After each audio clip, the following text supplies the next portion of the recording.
Oh, that is new intro music. Oh. There it is. Yeah. There it is. That is the new intro music for season 4. That is a New Mistake by Eric and the Sperm Tubes. Our own in-house band. It's nice. It is. It really sets the mood, especially for today, because we have a real life poet, author, and amazing human being with the sweetest fucking mustache I've ever seen. It's like having the real life Doc Holliday in our fucking studio today, and the vibe just fucks today. Ladies and gentlemen, I'm holding this up as if I have my camera, which we don't have set up yet. We're joined today by Clinton Beaudel Dooley, author of You, This Is Me, Over. Thanks, guys, for having me. Are you kidding me? It's a pleasure to have you, man. And I have this disclaimer up front. Warning, full frontal stash may cause early pregnancy in teens. Just cover my bases. I'm pregnant. Right in the bigote. Yeah. He showed me the book earlier this week. And I was like, oh my God, this dude's hot. That's everything a man should be. That mustache, My long wife's hair. gonna hear this podcast and she's like, it really does. It follows you wherever you go. Yeah. Like, Have you been approached to do I can't help it. a new Tombstone movie? no, but I can't say enough about it. That was full frontal stash. I felt pregnant after watching Tombstone. And I may be pregnant again. Oh man. Talk about a good movie from start to finish. Oh, dude, and just the casting in it was amazing. I think of only 2 movies for Val Kilmer, Top Gun and Tombstone. I also give him a shout out in The Saint. Oh yeah, great movie too. Showed a lot of versatility with his voices and accents. Yeah, you know, God damn it, Val Kilmer. That Island of Dr. Monroe. That one, Not so much. not so much. Oh, what was that one? my with favorite. Because it's animals fucking. It's Ghost in the Darkness. Where Oh yes, that yes. is an awesome movie that Winchester. doesn't get enough credit. You got knocked down. You got to decide if you're going to get back up. You're right, Michael Douglas. I will. Oh man, dude. Amazing fucking book. I got to tell you. And just all the claimers, I'll buy the case of beer after this. This is my first podcast. Whoa! Yeah, so and you I've chose us. I've been on the radio twice in my life. One was a high school guy, and it was after I got off the U.S. rugby team. We toured Australia. Nice. And they were trying to promote the Badass. league back there. And then the other one was that business I was telling you guys about that I had in Tulsa. Hell yeah. So I've been on the radio twice. I have a face for it. But before we start, tell us about yourself, good sir. Give us the inside scoop as to who's Clinton. Tell us the beginnings, the humble beginnings of the great author that you are now. Okay. I was a child of the 80s when Mustache was king. First off, born in 82. I was born in a small town in Oklahoma, just south of the city of Tulsa, where I would spend most of my youth and graduate high school from. But it was it was a small town. We had our grandparents' farm, about 300 something acres out there. So I was the kid that as soon as I got out there, I was gone, and they just knew I'd be back by sundown or I get the belt. Don't make us go looking for you, boy. He's out in the wilds. Yeah. But it was just one of those things. I had this real curious nature to me, and I would ask questions that didn't make sense at the time, but now after getting into writing, they've always been there. I was a guy who couldn't, or a kid that couldn't walk past a rock without turning it over and seeing what was underneath it. Why? Because there could be anything underneath it. You don't know until you look. And then we moved up to Tulsa, went to high school there. Parents got divorced. That was pretty hard time in my life because my dad he was my idol. Yeah. More than my idol. He was everything. And he had lost his dad, my grandfather, George, suddenly from a heart attack. And then we moved up to Tulsa as he took a better job up there. He was running an IMSA station there. But then he became an investigator for the medical examiner's office. And so, like, early age, when other people were like, take your daughter and son to work, people were going to law firms, people were going to firehouses. I was in the morgue. I was helping dad weigh livers and stuff. And I remember being in the cooler with about 5 or 6 bodies that are all covered up. All you see is the toes sticking out. Holy shit. But I remember just looking at them. I was like, I wonder who they were. I wonder I wonder what their story was. And maybe this has happened to you guys too. I don't want to jump too far ahead, but Yeah, me and my dad, we used to harvest livers all the time. oh yeah, absolutely. But we were very poor and we needed it for food. No, I'm just joking. You got it. I didn't have a dad. That's something that's common to most guys that I find myself, whether it be in the rugby clubs, because I played 17 years of rugby. And Holy shit. it was because I sucked at school. I mean, with dad gone, there was no repercussions for doing good or bad. So I just said, fuck it. I'm just going to go adventure. When I should be in class, I'll just skip class and go. Actually, it started at a really young age in first grade, because our house there in Altmoggy was just one block off of the street. So think about it. First grade, I asked, like, hey, can I go to the bathroom? They're like, yeah. And I just went home. Dad was asleep in the lounger, with a Coors can in his hand and a cigarette almost burnt down to the nub. And I was in my room playing, and you hear this knock on the door. And next thing you know, it's all the teachers. They're like, Mr. Dooley, is your son here? And he's like, no, he's supposed to be with you. And I popped my head out, like, Dad, I'm here. And he goes, he'll be up to school in 10 minutes. And shut the door. So it was almost destined. It was right from the gate that I just had this curious, it's almost like when someone's trying to imprint on you, whether that's an ideology, whether that's books, history, is almost like, no, this isn't important. This is not really what life's about, or this doesn't interest me. And then when something as quintessential as 9/11 happens, when you literally graduated a couple months before that, it was the first time that I felt like this is something that I'm going to take on as my own. I don't like walking around or driving around the streets and seeing people scared. And it was just almost like at an early age, I found myself running with the wrong crowds. And it's because the family dynamic was broken. I tend to gravitate towards people that would just accept me. And then if they had a bad day, I was having a bad day. I was an emotional collector. It's like their emotions would stick to me. So like there was one time, this is probably another reason I ended up in an alternative center, but I was sitting there talking to a friend in the classroom door, and the hallway's just to my left, his right. And he's like, there's the guy right now. And he just told me a story that this guy tried to punk him in the bathroom. So I grabbed him by the collar, pulled him in class, and just started beating the shit out of him. Yeah. Well, someone jumps on my back, and I'm thinking, oh, it's one of his friends. So I stood up and I kind of headbutted the dude. And that's when I heard my football coach's voice. And he was like, you're in so much trouble, Dooley. So basically, it's a miracle that I made it this far. And I'm one of the lucky ones. Yeah. Because I met a good woman. My wife is everything. We've been married 17 years. We spent the first 7.5 years geographically separated. Okay. I did leave the Army for a short time because we lost her mother in a car accident, and I went home, and that's when I started to realize that this identity crisis that I was in, because in Afghanistan or in Iraq, life makes sense to me. I have a purpose here. I understand this environment. It's about respect, and it's about earning that respect over and over again. And that's kind of the life that I lived growing up with the wrong crowd on the streets. But I guess the takeaway from that is that everything happens for a reason. And one day you run around the world, you do a couple laps, and you realize the only thing, you always feel like you have to go again. You have to go again. And it's this feeling of, what are you running from? You're running from yourself. And the problem is that you're the one thing that you take with you every time you go. So I talked about that in the book a little bit, where it's like, I fell in this habit of moving every 3 years because I was carrying around all this pain and this frustration inside. And, but it took about 3 years before my closest friends would start to see that Clint's not right. Clint has these issues. But I'd leave and I get to go meet a whole new group of people, put my best foot forward, and I could usually hold it down for about 1.5 years. And then all behavior comes back. Yeah. So it all came to a head after this last deployment in 2020. I came back, and long story short is I found myself on the clubhouse of my motorcycle clubs with the Special Forces Brotherhood MC. And I woke up on the couch, and I was dead ass drunk, and I woke up and my entire chain of command is around me. I'm talking team sergeant, team leader, sergeant major, company commander, and 2 officers from my club. And that's when my day of reckoning came, because it didn't make any sense. I didn't remember how I got there. And as I started to sit up on the couch, I patted the inside of my cut to make sure I had my concealed carry on me, and it wasn't there. And then in that moment, I just had this acknowledgement, oh fuck, it finally happened to me. I killed somebody. There's no going back from it. The cops are outside. They've already disarmed you. They're just trying to negotiate a peaceful surrender. Yeah. And then when I sat up and I said, who did I kill?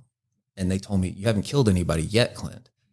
that's when they informed me that my wife had found me with a gun against my head the night before. And she obviously, for good reasons, freaked out and then called, not the cops, but she called a teammate of mine and a guy in the club, and he initiated the let's go find Clint. And luckily they found me at the clubhouse, which is like 15 minutes down the road from where I live. But they sat out there all night and they said, well, we'll breathe a little easier if we know that he's not armed. Yeah. Because of what we just heard from his wife. And so they came in, disarmed me while I was getting drunk. And it was in that morning that I waking up that the personality, the mask that I was wearing, I mean, you got to keep in mind, like, you guys know how this is, because these guys see me at work that, the day before, and I'm crushing it. Yeah. And we're sometimes victims of our own success. Yes. Yeah. We don't tend to look for problems with people that are performing at a high level. It's only if they nosedive, that's when we're like, oh, fuck, what happened there? And why didn't we see this coming? Yeah. And I want to pause you there. And that's the crux of operator syndrome. That's a real thing that has been developed, studied. And we have this high amount of stress that we're always on, high allostatic load. And we get used to that load, and we carry that burden with us, and we are the guys that can operate in that. But the moment that one gear falls off, it all starts fucking falling down. Yeah. And and they've studied this, and the doctors who came out with this and published it, it's like, look, guys, like, it states in their study, the moment one little thing starts, if one thing comes off, it's all going to start crumbling down. Mm-hmm. And we have to be able to, and I think that's exactly where you were at. That was the one thing, like your body, your mind, everything was just, now it's like, I'm going and taking a nosedive. Yeah. And I mentioned in the book, I'll try not to say that 1,000 times. No, dude, I poured it into the book. And that's why it's so important for us to talk about this, because this right here, you in this book, this is what we need in our community. We need more Clintons. We need more people to share their authentic truth, because that's what needs to be highlighted. And I get it. Nobody wants to talk about emotions and feelings, but that's how we heal. Yeah. And nobody wants to watch that movie where it's me and Eric sitting down and being like, hey, you know what, man? I love you. Let's talk about how we recovered from this. And it's just a journey of two friends helping each other. And at the end, we're like, man, I am so much better now that I went to go get help and went through therapy, and I take my medications and I meditate, and we high five and the screen ends. Like, people are going to be like, oh, where's the war story? This right here, this is the real war story. This is and I'm glad that we're lucky enough to have made it this level, because we know plenty of people who didn't. Yeah. And so this book is a way to talk about war without telling war stories. And like we were talking about earlier, I do believe that when you tell a war story, it's almost like a challenge coin being placed on the table, and then someone pulls out their war story and they pull out their war story. And really what you're doing is you're glorifying the parts that you really, for lack of a better word, got off on with the adrenaline dump. Yep. But you don't talk about the stuff that keeps you up at night. You don't talk about, waking up behind the couch, you fall asleep in your bed and you just drank a fifth of something and some ZQL and pills just to knock yourself out. And then you start waking up in weird places around your house. And for me, it was, I was always behind a bed, or I was in a tub, and my wife would still be asleep, and I would just wake up and like, oh shit, and go back up to bed. And, oh, she didn't realize that. But the women that love us through ourselves, they're the ones that see all the cracks in the surface. And no one else does, because we're professionals, and we're brothers, and we talk, we keep each other's morale up. We embrace the suck together, but we hurt really bad when we're trying to embrace emotions. Yeah. And so this book is, how do you talk about war without telling war stories? And it's also, if you look at it, and there's one in the back of the book called Map Check, where I talk about, like, emotions are not terrain features on a map. There is no emotional, spiritual, and mental map that you can sit down with a professional or your wife or maybe a kid that you should have been there for more and say, listen, this is where I was at. And if you can understand this, then you can understand what was going on in my life that time. It doesn't make it right. It doesn't make it go away. But I want you to understand, because I've come through it realizing now that with some perspective that I could have been a better father to you. I could have been a better husband, neighbor, whatever, brother. So that's the gift of being able to put poems and prose and analogies down on paper is you get to kind of this topographical emotional map spread out through about 230 pages, where I just hoped that people would say, hey, listen, I thought I was by myself. This is a voice in my head that I've never spoken out loud. And then here it is on paper. Like some guy just took the words out of my most hidden room in my soul and poured it out on paper. And if he feels that way, then you've done two things. One, he's not alone. He has to acknowledge that at the get-go. I'm not alone, because someone else out there who I've never talked to, never walked with, never gotten a firefight with, they feel it too. And the other one is, it's okay. You can still be manly and you can still have feelings. It's not a cheesy thing. No, it's not. No, it's, and like we were talking about earlier, every warrior class, every culture embraced the ability to discuss emotions and the ability to share and talk openly about what you were feeling. It was never, when did doing poetry turn into something that was not part of a warrior caste? If you look back and look at the way the people and the cultures that we idolize, poetry was a powerful thing. It was, and it surprised me because all disclaimers are in the book. You know, I have a high school education level right now. I graduated from alternative school. For the longest time, I struggled in school and I couldn't spell for shit. So like I leaned on my physicality and my street smarts to kind of navigate, you know, the world around me. And it was weird because I got out for those 3 years to go be with my wife because she lost her mother. And it was in her seeing that I was missing what I gave up, or I couldn't turn it off because the war was still going on and everybody we knew was still deploying. And she could tell, like, no, Clint hasn't finished what he set out to do. And she said, I'll go with you this time. So I collapsed the business, called a recruiter, said, hey, I'm an old 18 Bravo. I'd like to get back in. And he's like, well, you can't. And I'm like, well, shit. I should have probably asked that question before I just collapsed the business. I just see the montage of you throwing your boots back on, putting your kit, parade back on, marching in. I'm coming back in. I'm going back in. No. So then I was like, that was probably... When was the last time a recruiter actually knew what the fuck he was talking about? So I called a couple of guys and I finally got to this guy. He's like, what, you're an 18 series guy? He goes, yeah. And it's like, okay, we can get you back. You're like one of the only people we can get back, because this is in 2016, second term of Obama. And they were really downsizing a lot at that point. And I think a lot of people were, because they felt the ROEs getting tighter and tighter and not actually improving their quality of being able to affect the environment, but hindering it. Yeah. They got frustrated. They got burnt out.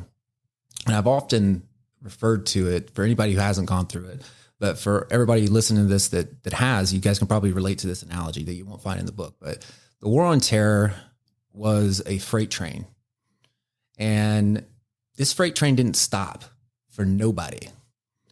You know, you would think, okay, we're going to get on this train and then eventually it'll stop and we can get off and new bodies can get on. And no, it never stopped. It just kept going and going and getting faster and faster. And you could see that it was taking you off the cliff. And guys were hurling themselves from the train, not with all the resources that we have nowadays, like I was in 2013 when I literally got off the trigger and I was back home in the place where I've had a lot of childhood stuff going on. And I just felt like a confused little child again. But I wish to God that I had kind of tapered off, seek some help, tapered off. And then I would have been in a much better, position to take on new challenges, or maybe address old things that I never dealt with properly. And that's what my wife saw. That's why she was like, go back. Yeah, no, you're 100% correct. I have tons of brothers, former teammates that they just jettisoned themselves off that train. And they pray for a soft landing. And we all know guys that they did not have a soft landing. No. Guys that took their lives because when they got off and they had that identity of I'm a soldier, I'm a Marine, I'm a Green Beret, and then you go back and you stand in line and you're just another asshole in line. Yeah. And you go to the VA, and at that time they were completely underdeveloped for the workload that they were expected to keep up with. And then what do? You come in, my back hurts. Here's some hydrocodones. Chew on those. Yeah. And I was taking 4 of those a day for 18 months. And I walked into the VA, and there was this new doc that they brought in off of retirement to try to keep up with the workload. They must have offered this guy a ridiculous amount of money to come back. But he was a straight shooter, and I'd never seen him before. And I was, hey, doc, I've been being seen by the VA for 18 months. I've done all the stuff that we did when I was in, but it's again, not cutting the mustard. And I appreciate you guys managing my pain because it does help, but it also hurts me in other ways because, I'm not quite myself when I'm doped up. Yeah. And he unclips his glasses and turns towards me. And because I asked him, I was like, what is the plan to fix me? And this is when he turned towards me, unclips his glasses, and he's like, all right, son, I have no reason to lie to you. I'm just going to shoot it to you straight. I hope you have thick skin. I was like, send it. He was like, there is no plan to fix you. We're going to manage your pain until your MRI or x-ray show a surgeon that you need to have a rod put in there. And then in my experience, we only give you harder narcotics thereafter. And I was like, wow, thank you.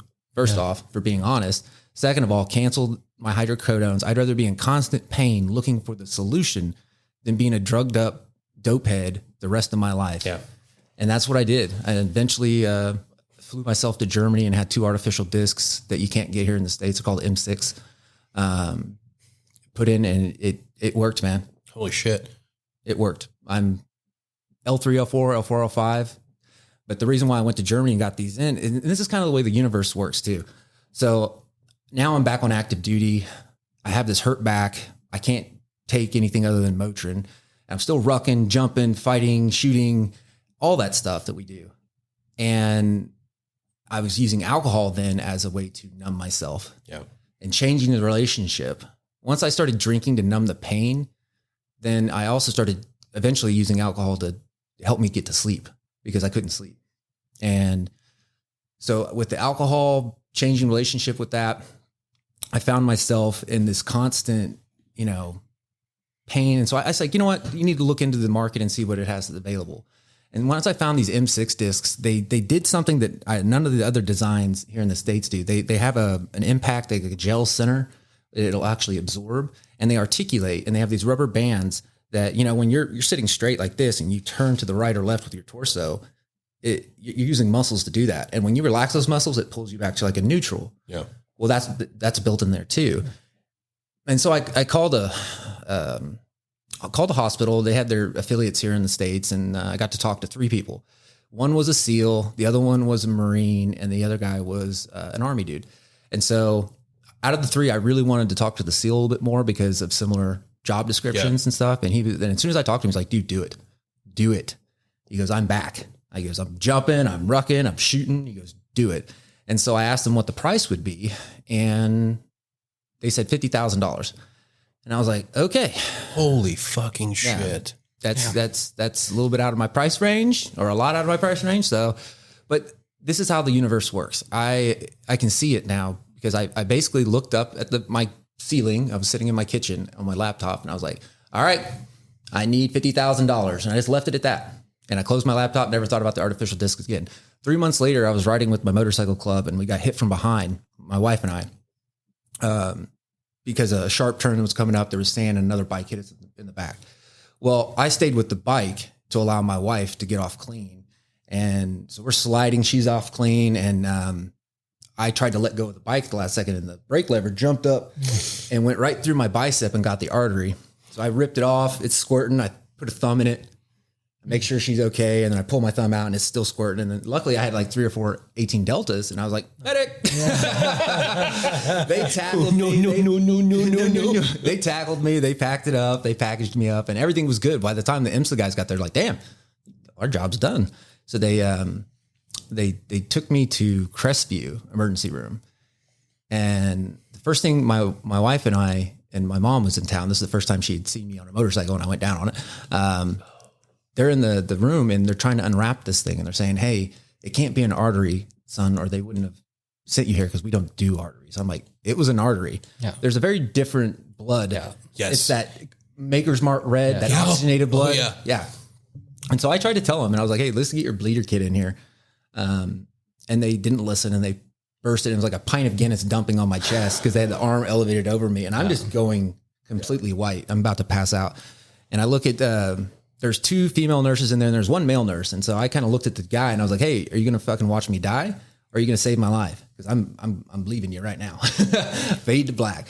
Well, they sent me down to Fort Walton, where they had a vascular surgeon standing by. And when I got to the ICU, They just immediately rolled me in the back. The doc's over me, and he was like, "Hey, son, my name's so and so, and what were your questions?" I was like, "Best scenario, worst scenario." And he goes, "Well, worst scenario is I'll have to take your arm because it's been 8 hours.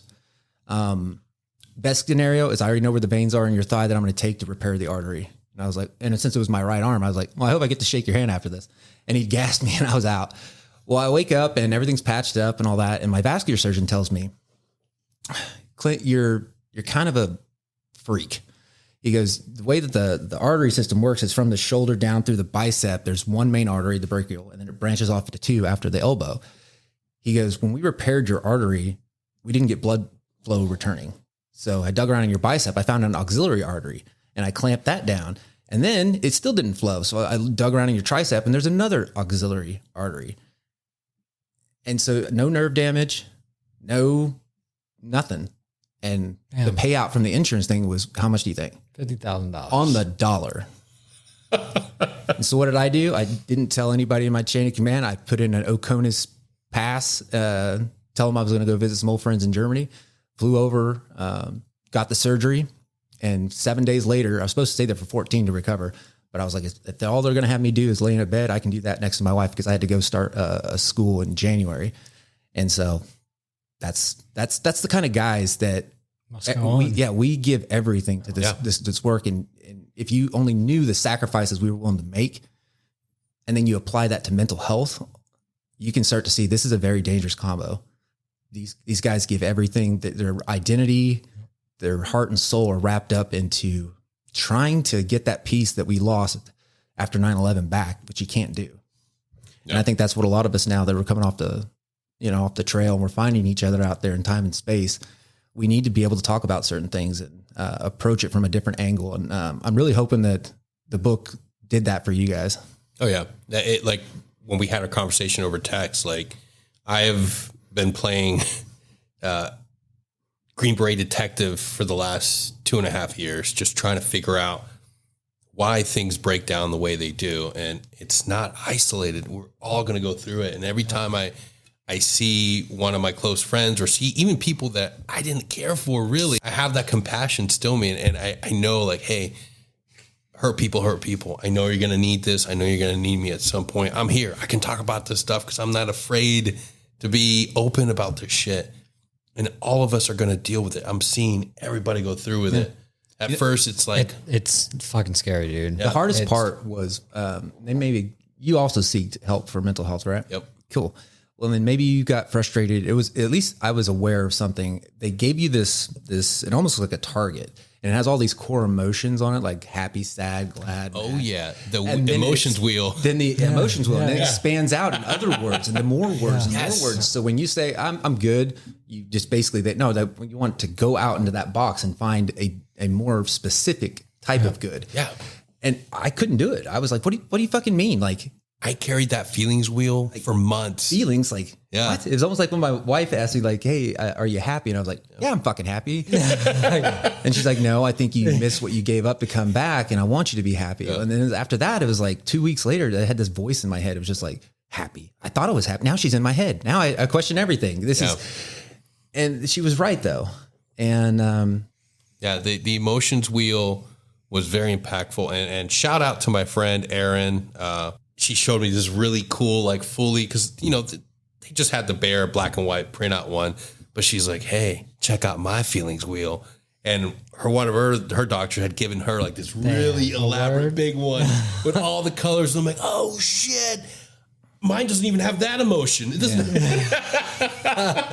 So for like 3 months, I'd walk around and like I was really trying to understand why was I only feeling like, okay, I'm happy, I'm sad, I'm angry, fucking angry. Oh. Yeah. And why was I always watching the same comedy shows? Like the only way I could laugh or like feel anything is like I would watch The Office. Mm-hmm. And I didn't understand why. I didn't understand why I would watch the same repeated like shows always. I'm like, oh yeah, I don't like anxiety. I don't like the anxiety of like, oh, what happened? Here's next in this action TV show. Like, if you really want to, if you like really want to get into the weeds on that a little bit, I still to this day can't watch movies like Saw, the torture. I can't. What is it? Purge. Oh yeah. I've never watched one of those, and it's because You can't. that to me is a very scary thing. And I think my dad did a good job early on when we were still a United family of taking me all the air shows, getting me into military history museums. And I really gravitated towards the Civil War. There was something it didn't, again, like kind of like that voice, like, I wonder how that could have happened. You know, you're talking about guys that now we fight together and we bleed together. But then they were fighting each other. And some of those guys had served. A lot of those commanding officers had school together. And there was just something so poetically tragic about it that I wanted to understand it so I could maybe help others not let it happen again. Yeah. And so there's so many things that divide us nowadays. And I'm telling you, it's by design. I'm not a conspiracy dude. No, but you're at the same 100% time, right. I believe in show me the information. Let me make up my own mind. Yeah. I'm not going to regurgitate something just because you told me this is, you kind of get in that OODA loop process of what we were talking about earlier, which is like, hey, freaking, I heard this, I OODA looped it. It makes sense. And boom, going on. You never question it. Yeah. As long as it, you understand what steps 1, 2, and 3 are that are expected of you in that order. You don't even question it after that. And I think that's where SF guys really grow, and why we're a little bit more creative in our craft is because we do question. Yeah. Sometimes we question too much and we get told to shut the fuck up. We're doing it anyway. Yes, sir, we can't go over this mountain. That's fucking stupid. Sir, are you going up the mountain with us? Well, no. And I'm like, well, then let us pick our own route. Such a dumb idea. And Kyle leading the way just went up it. Yeah. Shout out to my boy Mountain Soap Kyle. We all have one of those motherfucker stories. leading us up there. I'm like, he's gonna sidestep it, right? Nope. He just fucking We're going. it was like literally like this much of an echo. Oh, I see where we need to go right there, dude. Kyle's just going. I'm like, cardiovascular son of a bitch. Yeah, and let's talk about that for a second. I don't know about you guys, and I don't know how you guys found your individual ways into being GBs or Green Berets, but mine was I was playing rugby at Bragg. There was a couple guys on the rugby team with me. I was a parachute rigger in the 82nd, and I had been desperately trying to get a 4187 to go over, become 11 Bravo, because I wanted to get into the fight. Why the division kicked out twice while I was there, I was on funeral detail both times, flying around mostly the eastern side of the states, burying people. And I was like, this is a very important thing that I'm doing. But there's almost like this, you son of a bitch. Yeah. You lucky son of a bitch. No. You got to prove yourself and go home victorious. Oh. And not a lot of people get that. Some people will join and then they'll look for the safest job possible. And they're happy doing that. And I think a book that I hadn't read cover to cover, but I did read enough of it, and it always stuck with me, was On Killing, where the guy's talking about, fight or flight. Well, no, wait, hold on. There's also posture and submit. Yeah. And if you look at it from those angles, that's really what you see nowadays. There's some people that aren't willing to take life, but they are willing to give you the gun and load your musket, so to say, for you, because you're the guy who will pull the trigger. And then there's other people that just keep loading their musket. And that's when the NCOs, after the battle's over, they realize this guy never fired a shot. He just has 8 freaking balls rammed into his musket. And so I thought that was a very interesting take on it. And it was just, all it took was someone looking at it just a little bit more in depth and looking at it from a different angle.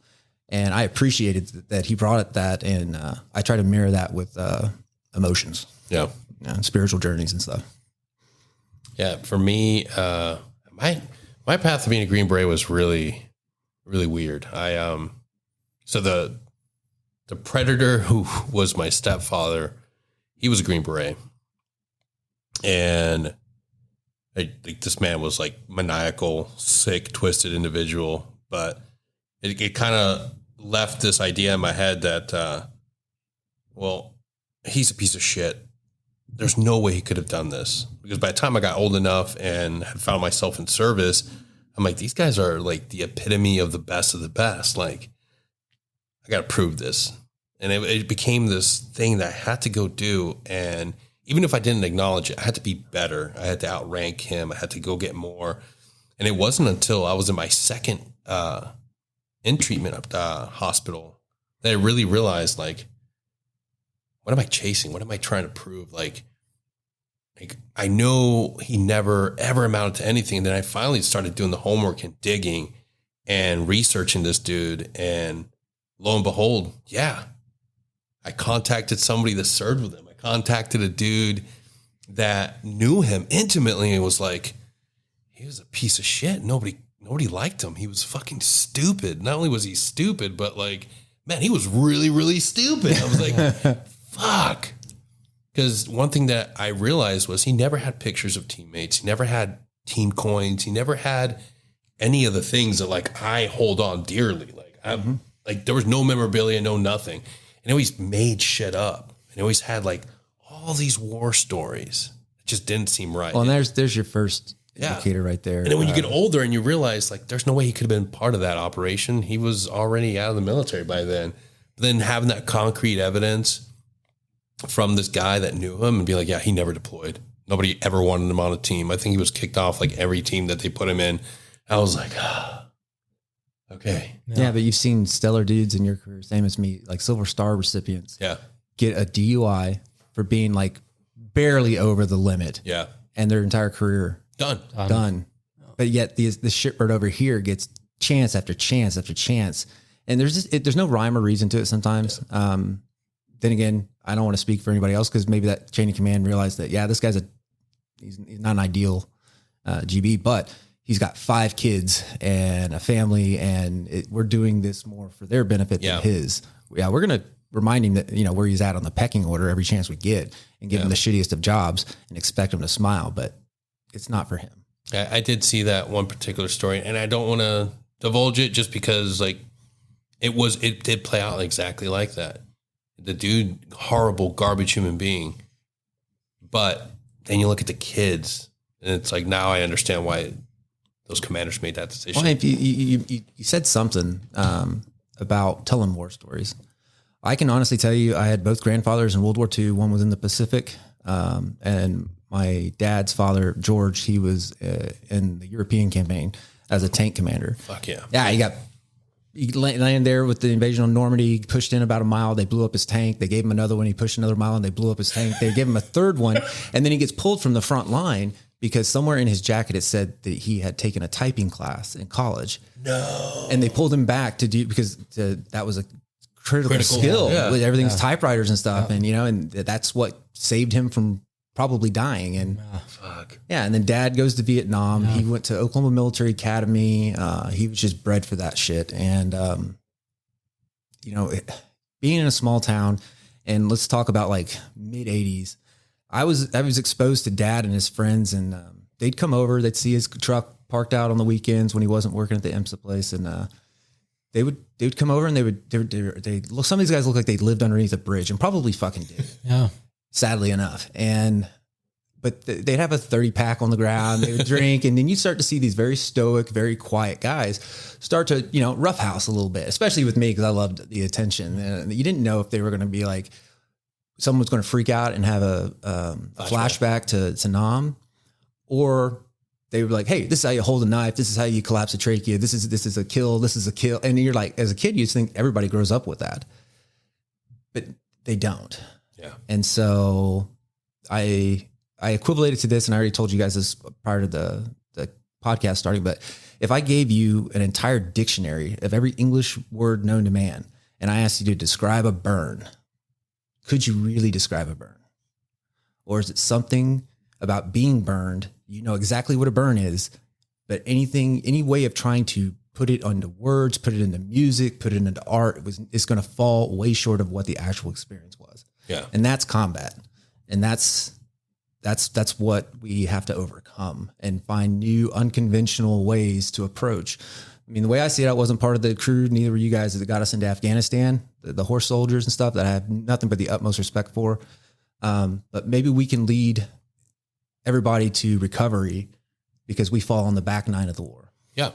And that's a challenge that I put out there to guys. And maybe you want to talk a little bit more about you said it. And this is a great thing about writing is I write something down and then someone will read it and they'll hit me up like, dude, you took the words right out of my head.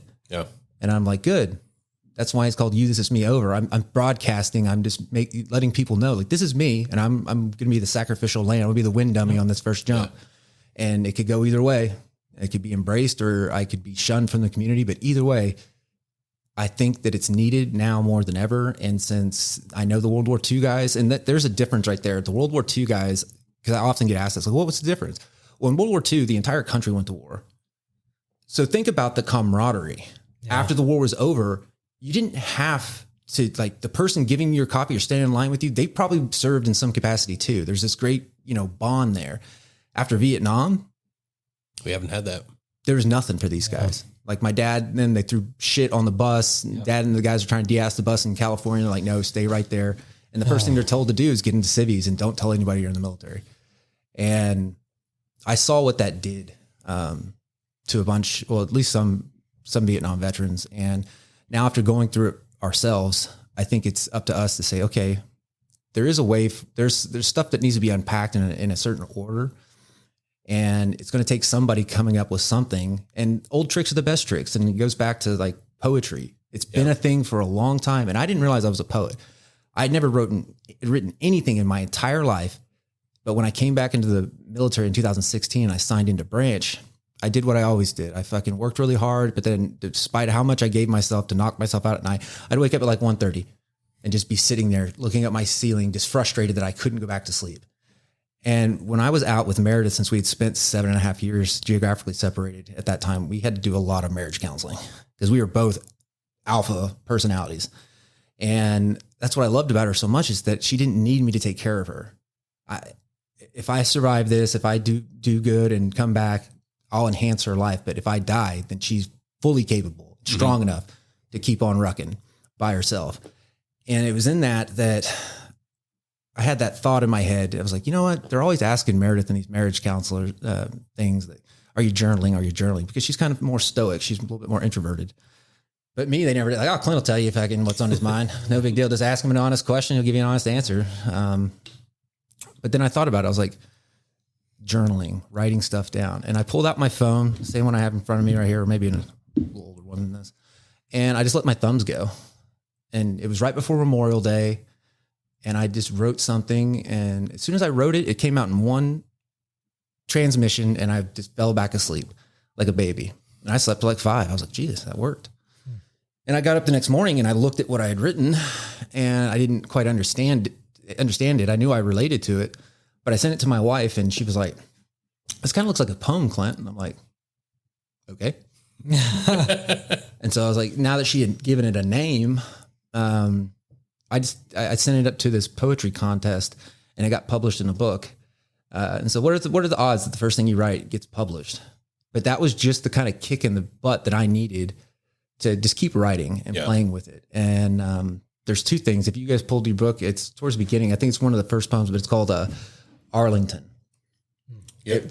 It used to be called Lay Me Down, but I changed it to Arlington once I realized that that's exactly what I was trying to express at the moment. So I changed the vocabulary or the title. I actually have this one marked out.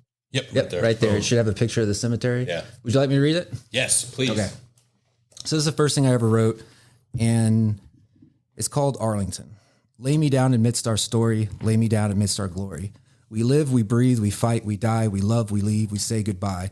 In this moment, we close a door and flip the selector on our hearts from love to war. Desert sands and Hindu walls turn boys to men who see it all. Innocence dies inside the soul and leaves behind a lump like coal. But from the ashes of that 'twas lost, you find the fields and count the cost. Dress right dressed in columns of stone, we found Arlington, we call it home. For we have lived and we have died, now you must go and you must bide. Forget us not is our cry. We came to fight and we were all prepared to die. Lay me down amidst our story, lay me down amidst our glory. And that was the first thing. And that's kind of, dude, I don't know what to do with it. And so I started sharing it with people that I trusted, but there's no way I was going to send it out over the team chat or anything like that. But that's because we inherently were always told warriors we don't have emotions, we don't have feelings. This is the type of shit that brothers long ago would sit around a fire and talk about and share. Like that's truth. Or the cry. Yeah. Like the cry after battle was a thing. That was a thing. And that was you need to purge you need to get that out of there. That's why it's so important. Like one of the things that and shout out to fucking amazing poem, man. Thank you for reading that. That's why I marked it. And I was like, man, like that's truly indicative of like what we all feel. We might not say it, but we all feel that. So I finally figured out what the poems were in relation to me. When I got to the hospital, two things happened. My team sergeant took me to the hospital. I was really nervous, and he sat with me while I filled out the paperwork, gave me a big old hug, and I went through the security doors.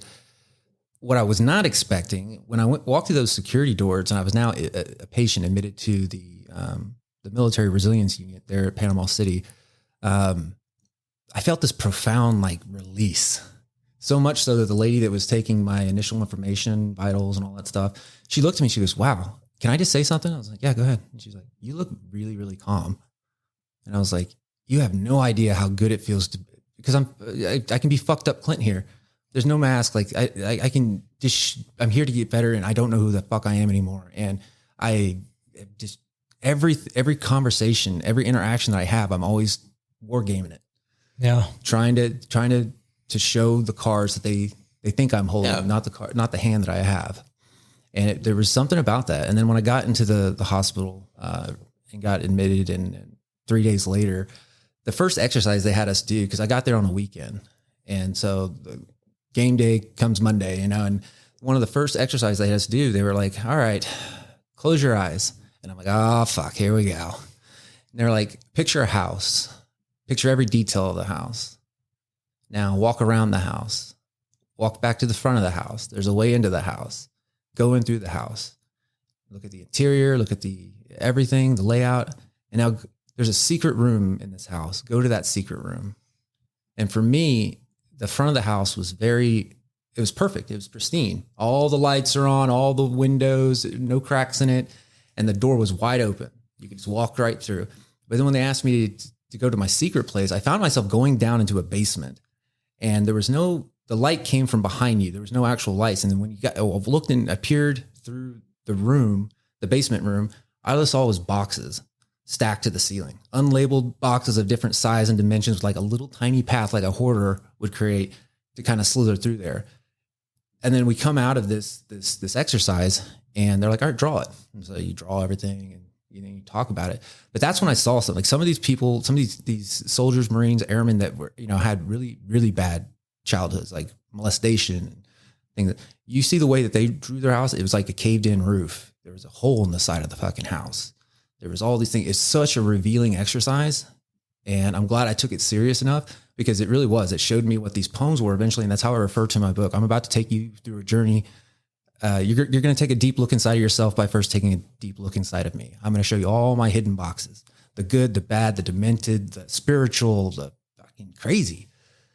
And after this, ask yourself this one question. How many dudes wrote this book? One guy that it got pretty used to just to ask him, "I'm doing good. How you doing? Good. Good." And that was the broadcast. And so we kind of look at each other from time to time. We're like, we're not that deep. But I think once you get on a good team and you really you go through the shit with the guys, you realize that these guys are really deep, profound, spiritual beings, for lack of a better word. These guys will kill everything in the room, but the reason why we're different is because we'll feel bad about it. Yeah. We'll have a moment where we just feel bad about it. And if we replay it back in our head and say, "Okay, well, would I do anything different?" Fuck no, because I'm alive, my team's alive, and they're dead, and that's the way it had to be. Yeah. Boom. End of story. Yep. But that's not the end of the story. Yeah. That may be as far as your day's work that day. Yeah. But that's something that I think in our generation, you have to admit, like when we saw Afghanistan, the way that failed withdrawal and all that was bad. Brought up a lot of emotions. And one of those emotions was just this depression that set in. And it wasn't so much I'm depressed that it's over. I'm depressed that it's going to be labeled a failure. And so this is something that, again, going back to World War II and Vietnam, World War II, they had their day, the parade, they won. Yeah. Vietnam, they didn't. And I remember one guy that was dumb enough to say that we lost Vietnam in front of my dad. He pops up, and my dad's not an emotional guy. He was a very, very calm dude. but he had bite to him too. And he pops up and he goes, "We didn't lose a goddamn thing. You motherfuckers back home lost the war." And that always stuck with me because that's true. If we're going to keep fighting this template of war, which is it's more of an occupation, we're going to try to spread democracy, but really what are we doing? We're spending a lot of fucking money, and we're using that area to enhance geopolitical pressures on our enemies in that area. It's a lot easier to take us seriously when we're right next door. Yep. And so what I think this generation's been called to do is to redefine what victory is. And we fight for each day. We fight for each other. And each time, if a war lasts 20 years, you're not going to be there from day 1 to day 0, at least not on the ground. But you do take that green beret, that torch, and you move it forward, knowing that everybody who came before you is giving you this legacy. And it's your job to continue that legacy and even take it further. But we are but mortal men in the end, and we have a breaking point. And instead of letting the baton or the torch hit the ground, we pass it off to another. And they take that day and that day and that day. And that's what we do. We won our day. We all volunteered many times over. We broke our bodies for the honor of killing those responsible. And we're victorious. We did our job. And you can't wrap that up into a campaign and say it's a win. Well, how many days were we there? Fucking enough. 10,000 victories. Yeah. That's the way I look at it. As far as when I talk to Green Berets that still have the idea of, well, I didn't do enough. I didn't rotate in there enough. I didn't have enough combat trips. And it's like, look, man, at the end of the day, you went to combat. You brought your guys back home. You stood there toe to toe with the enemy, and you came back with your teammates. Doesn't matter how many times you copy and paste that process. Doesn't make you any more of a man or any less of a man. And same with the guys that are just coming in, that were watching the movies, playing the video games, that had this idea of combat, and that was true testament of a man. And they show up and they come through the doors and they're like, "Oh fuck, I missed out." It's like, no, son, you didn't. This is your path. You didn't miss out on shit. And for the guys who are joining today, and I think that's something that only charred men that have been burned can tell somebody who's seeking it, is to say, don't worry about this war. Get ready for the next one. Get ready for the next. Because it's coming and you don't know, and you got to be ready. And I think that's even harder. Some guys like myself, I never saw myself joining the military. Sure shit didn't see myself joining 3 times, and there's a certain breed out there that's break glass in case of war. Yeah. We are not a garrison soldier. You put us on the ground and let us go to work. And we thrive in that environment. And I think that's the reason why at a certain point, there needs to be an honorable way to let guys off. Remember that freight train I was telling you about? Yeah, exactly. Like, we don't have a 20-year shelf life for most of us in our bodies, especially doing what we're doing. Yeah. And why is it that every MOS, and I understand that it's a critical skill and the dollar amount that goes into training us is substantial. But why is it that we have to justify a 15-year retirement plan? If you served 15 years under war conditions, you deployed 5 or 6 times. Yep. But yet, if you get out at 15 without going through a med board or something like that, you're fucked. You're fucked. You get nothing. You get nothing. And you don't even get to take the insurance for your family. That is a crime. Yeah. Here's the other thing. It's been proven and documented well enough that our subculture, our guys, our Green Berets, special operators, we need a comprehensive 2-year lookup from head to toe, and then another 3, and so on. So however you want to break it down, we need consistent medical care and diagnostics through blood panels, mental health. Everything needs to be checked, but they don't do that. How many times have you gone or tried to get anything documented for low testosterone to see if any hormone or anything was off? You couldn't get a blood panel test done. You just couldn't unless you had a school that required it. But there isn't a school. It takes a really hard, determined individual to go there and sit down in front of a doctor and keep fighting for blood work, keep fighting to get things checked out. And then you finally get it, and it shows that you're fucked. There's no they're not going to go there and be like, okay, yeah, we'll give you the prescription for this. They honestly won't. It took me having to go through so much and be on a complete profile to finally have doctors be like, okay, we can refer you to an off-post clinic. We are asked to do so fucking much, way more than the conventional soldier, way more than anybody that's serving a conventional platform, but we don't get any of the benefits. Yeah. Like we're expected to perform as elite performers, but all they do is give us a P3 dietitian that says, hey, you know what? Make sure you have a little more salmon in your diet. Well, and that's the other thing too. It's like, I really threw myself into the P3 program back up at Group. Yeah. And I had an amazing experience with them. But really what I found was I was there as just continued maintenance. Yes. Because I did the 30 days inpatient, and I did 8 weeks outpatient, intense outpatient 5 days a week. And then after that, I transitioned like maybe once, twice a week talking to a P3 counselor. Yep. And there's something that happens in there that I guess I'm kind of a fucking unicorn. You walk in there and you show them your writings, and you show them, you explain things, and you can show them like, I'm on your team here. And then without breaking any HIPAA rules or anything like that, they take you through scenarios. Let's just say there's this guy. Yeah. And he's X, Y, and Z in it. And you're like, okay, look through your phone and you give him have him read that and see if that doesn't get him to open up. Yeah. Because one of the biggest problems that they're having is that we are not stupid. Yeah. We're not. And when you sit down with a mental health professional, we know that we're going to be in the hot seat for an hour. We can avoid questions like you wouldn't believe. Exactly. We go right back to the tools that they already taught us. Yeah. Counter accusation, deny. Yeah. And then I'm curious, what was your childhood like? Well, we're not here to talk about me. No, but seriously, I need this to open up to you. Like, we do that shit all the time. Yeah. And some guys just go in there and clam up and they don't want to talk. And I got tired of knowing that guys are making it through the right doors, but it takes we're going to need a prying bar to get these guys to open up about anything. Yep. You try to game everything. Yeah. Mm-hmm. Always trying to game everything. I had a guy ask that in Laurel Ridge. Yeah. How are you gaming this? You're not. I'm not. I'm fucked up. Yeah. So here's the other thing too. In the hospital,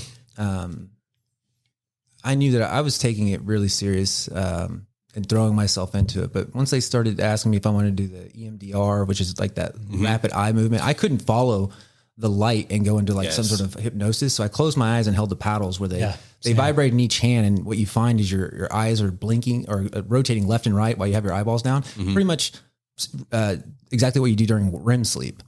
But it's a way to unlock some subconscious. Yep. And so we started doing there, and they're like, oh, tell me about this. And they just say, continue with that. Well, then Dad, he took me to Fort Sill, and I deployed, and keep going with that. Well, then I got back, and, everything was great. We were best friends, and then he died. Keep going with that. And you'd be surprised. Like right now, I'm telling you something that actually did happen in my life. Dad died shortly after I got back from Iraq, towards the beginning of 2004, after the invasion. And Dad, who had never spoke about Vietnam, I didn't have a seat at that table. I didn't have a basis of understanding. The first time we were going down to Altmaugy, where I was born, to visit my Mimi, his mother, he mentioned something about Vietnam. And I was just sitting there, like my jaw open, like, holy fuck, Dad just talked about Vietnam to me. It's like being a made man in the mafia. Mafioso. Yeah. And our relationship just blossomed. And about that time, Dad told me he wasn't feeling well one day. And I don't know about how your guys, generation was, men have raised you, but in my house, if someone says they're not feeling well, they're about to die. Yeah. And this is exactly the case there. I rushed them to the hospital. They did a bunch of diagnostics. And then I was in the room with them when the doctor came in and goes, Mr. Dooley, I hate to tell you about inform you of this, but you have cancer, and a lot of it, and it's very aggressive. And I looked at my dad, and he kind of racked back and goes, okay, just do what you can. And 6 weeks later, he was dead. I'm cancer from head to toe, Agent Orange exposure. But look what Dad did. And I hope people can learn from his experience, which is he got back from Vietnam. He was told it never happened. He didn't even sign into the VA. He never went to the VA once because he was working, and had benefits from the state probably right after he graduated college. And if he had just gone into the VA once and told him that he was there during this time and this time, 2 deployments to Vietnam, they would automatically screened him for Agent Orange exposure. It happened to my uncle Jim. He's probably one of the most successful men I've ever met. He had a rough childhood. He overcame it. And now he's probably the richest guy I freaking know. But he never talked about Vietnam, and because he was drafted. He went over there against his will, and he did what he had to do, and he came home, and he couldn't wait to put it behind him. But here he is in his 60s, having heart problems, and they tie it back to Agent Orange exposure. So here's a guy with all the resources and you could ever hope to have, now going to the VA because no one knows Agent Orange better than. It's funny you bring that up because I was looking into for one of my own good friends whose father was a service member in Vietnam.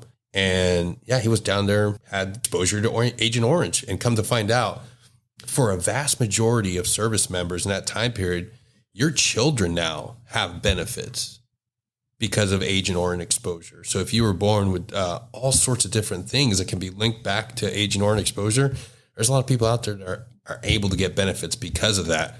And if you don't actively look into the regulations, into laws and new things and new laws that get enacted, like you're never going to realize just how much the government has out there, just money sitting there for you that you might be able to access. Even right now for us, our generation of guys, our version of Agent Orange is the burn pits. If you don't take time to register right now for the burn pit registry, you're not doing yourself and your family any favors. Let me just talk about this real quick because some people out there aren't going to know what burn pits were unless they were in the early stages of Iraq. Basically, the shitter's got to go somewhere. So you have these little tubs like the oil pans underneath your LMTVs sitting there. Everybody shits in them, and then it's your job as a E1, like I was when I went to Iraq, to grab it with a hook, pull it out, throw some JP8 on it, and make a long stick into a short stick. Yeah. And you did that with trash. You did that with, wag bags. Yep. And let's not even talk about everything that was already in the sand of Iraq. Oh, yeah. So we may find that there is an equivalent effect, like cancers and all that stuff. Maybe it's jammers. Maybe we'll have to secure cameras because we sat next to jammers for hours on end. But I will say this, mental health is probably more like our Agent Orange because we lost. I'm just going to throw out a number here. I watched this guy who ended up being a Marine who, I didn't get into his backstory, but he was talking from San Quentin. And this was something I ran into. See, I didn't do any research on veteran suicide when I wrote the book. Didn't need to. And I was just telling my story, but afterwards, and I was like, if you're going to get out there and talk to people about this, you should probably see what other people have to say about it. And even though I haven't deep dived it like I should, the little nugget that I grabbed off of YouTube was this guy in San Quentin. He's talking about all these veterans that ended up in the prison cells. Mm-hmm. And he's talking about you need a way to deprogram these guys. And Sergeant Major Herrera, fucking warrior, man, 3 Purple Hearts. He was one of the last guys wounded in Afghanistan. Yeah. Him and I become good friends, and he has a great analogy. He's like, think about NASCAR. You have this high performance machine. It gets broken down to the bolt and pan, shipped to the racetrack, put back together. You race it like you stole it, and you break it back down, and you transport it to the next track, and this goes on and on. Operators, they are expected. You're lucky if you can get a tire changed, or maybe some gas. We really. That freight train analogy is good for this. We sent these guys and we just said, go until you can't go any further. That's such, when we came back from our 1920 trip, that's exactly, I had like complete breakdown. Like I cannot do this anymore. Like just basically go and talk to the PA. Like I can't do this another day. Mm-hmm. I just can't do it. And but it gets to that point. It does. So, and here's the thing. What the fuck, dude? I talk about it in the book because it is so closely related to the story with me and my dad. And so when I left active duty, I was told 2 things. Clint, I know the guys who get out and I know the guys who don't get out. You're one of the guys that don't get out. You love this job. It loves you back. And I hope, and I understand that you're going back to be in your wife's life because she needs you more than we do right now. But I hope you can find your way back to us. And I was like, me too, but I have to let go. And I have to walk. Well, one of the things was after being geographically separated from your wife for 7.5 years. We saw each other like 4 times a year. When I was in the 82nd for 3 years, Then we didn't see each other once while I was in the Q course. And then when I got orders to go to 10th group instead of 3rd group, because my language was French, I got pissed because all I knew about 10th group at that time is they were taking over the Africa mission. Yeah. And I didn't want to go to Africa. I wanted a piece of Afghanistan. I wanted to fight where Genghis Khan and Alexander the Great. And, Right. you know, Yeah, I wanted to get it on with some of the people that are respected in the business for being the hardest for centuries. assholes to kill. Yeah. And so I got back from back-to-back deployments. Like I said, like 30, 40 days after we got back off that combat rotation, I'm a civilian and I'm hugging my family in the airport. Well, I was now in a home with my wife for the first time, living in the same place as my wife. And early on, I was just trying to get my routine down. So I'd get up in the morning, I'd make my shake, I'd go to the gym. You know, I did do a lot of stretching back then just to stay mobile. And then I'd go out to the range and shoot for hours on end. But my wife came up to me one morning when I was making my protein shake, and she grabbed me underneath the tricep and gave me a squeeze. And I instantly looked at her and she was like, "Are you okay?" And I was like, "Yeah, don't fuck with me. I haven't even had my coffee yet." She's like, "No, you don't remember, do you?" And I was like, "Okay, I know I didn't get drunk last night and I should remember everything, but no, tell me what I'm missing." And she's like, "At 3 a.m. I got up and you weren't, or I woke up and noticed you weren't in bed. So I didn't think anything of it. But like 30 minutes went by and you didn't come back to bed. So I got up and I walked around the house looking for you and I didn't see you anywhere. So I was walking back into our bedroom to get the phone to see where did you go? And that's when I heard something coming from our bathroom. And she walked into the bathroom, and then the toilet had its own little room and a little door off to the right. And when she opened that little side room, she said, "I found you. You were curled around the toilet, bawling uncontrollably like a baby." And I knew that she wouldn't kid around by something like that, but I'd be lying if I said I wasn't kind of like, "What?" Yeah. And so fast forward to maybe half a week later, I'm sitting there in my office building out my calendar. And that's when it hit me, November 17th. She found me at 3 a.m. on November 17th. And that was the day my dad died in 2004. But this is 2012. And I had never been home on that date. And here's the thing is that I may do this every November 17th, but I'm doing it subconsciously. And I don't receive any of the benefits of actually acknowledging it, healing it, and getting it heard. And I think that's what a lot of the grief does. It doesn't go away. It sits there in the subconscious, bringing us back to the EMDR thing, which is when all of a sudden you unlock these memories. Yep. I could remember smell, sound, everything was in there. And here I'm a guy thinking I got it lucky because I have a bad memory or I don't tend to hold on to things or retain information for long, but it's all there. Your body's protecting you in ways that we don't comprehend. Yeah. And that's why we block things off. And I sat there after that, I was like, holy fuck. So I went back to the room and I did a trauma timeline. No one asked me to do this, but I had a sheet of paper and I drew out, I was like, okay. So I pretty much said, okay, where does trauma begin for a soldier? Okay, we'll go 2003, Iraq. And I covered everything up to my hospitalization. And underneath these things, I wrote like feelings or thoughts that kind of were reoccurring around those times or kind of could summarize those times. And the last thing I wrote on the trauma sheet was, I feel like I haven't done enough. And so you go through a couple of days later and we're doing this group and that subject gets brought up. And, keep in mind, everybody was there for a reason. I was the only combat arms guy in the hospital at that time. And when they heard me say, well, I just feel like I haven't done enough. And they kind of all looked at me and they're like, Clint, you've done a lot more than most. And I was like, yeah, I still have all my arms. I have both arms, both legs. I'm still in my first marriage. I'm not you're not a real GB until you're on your third wife, that generation.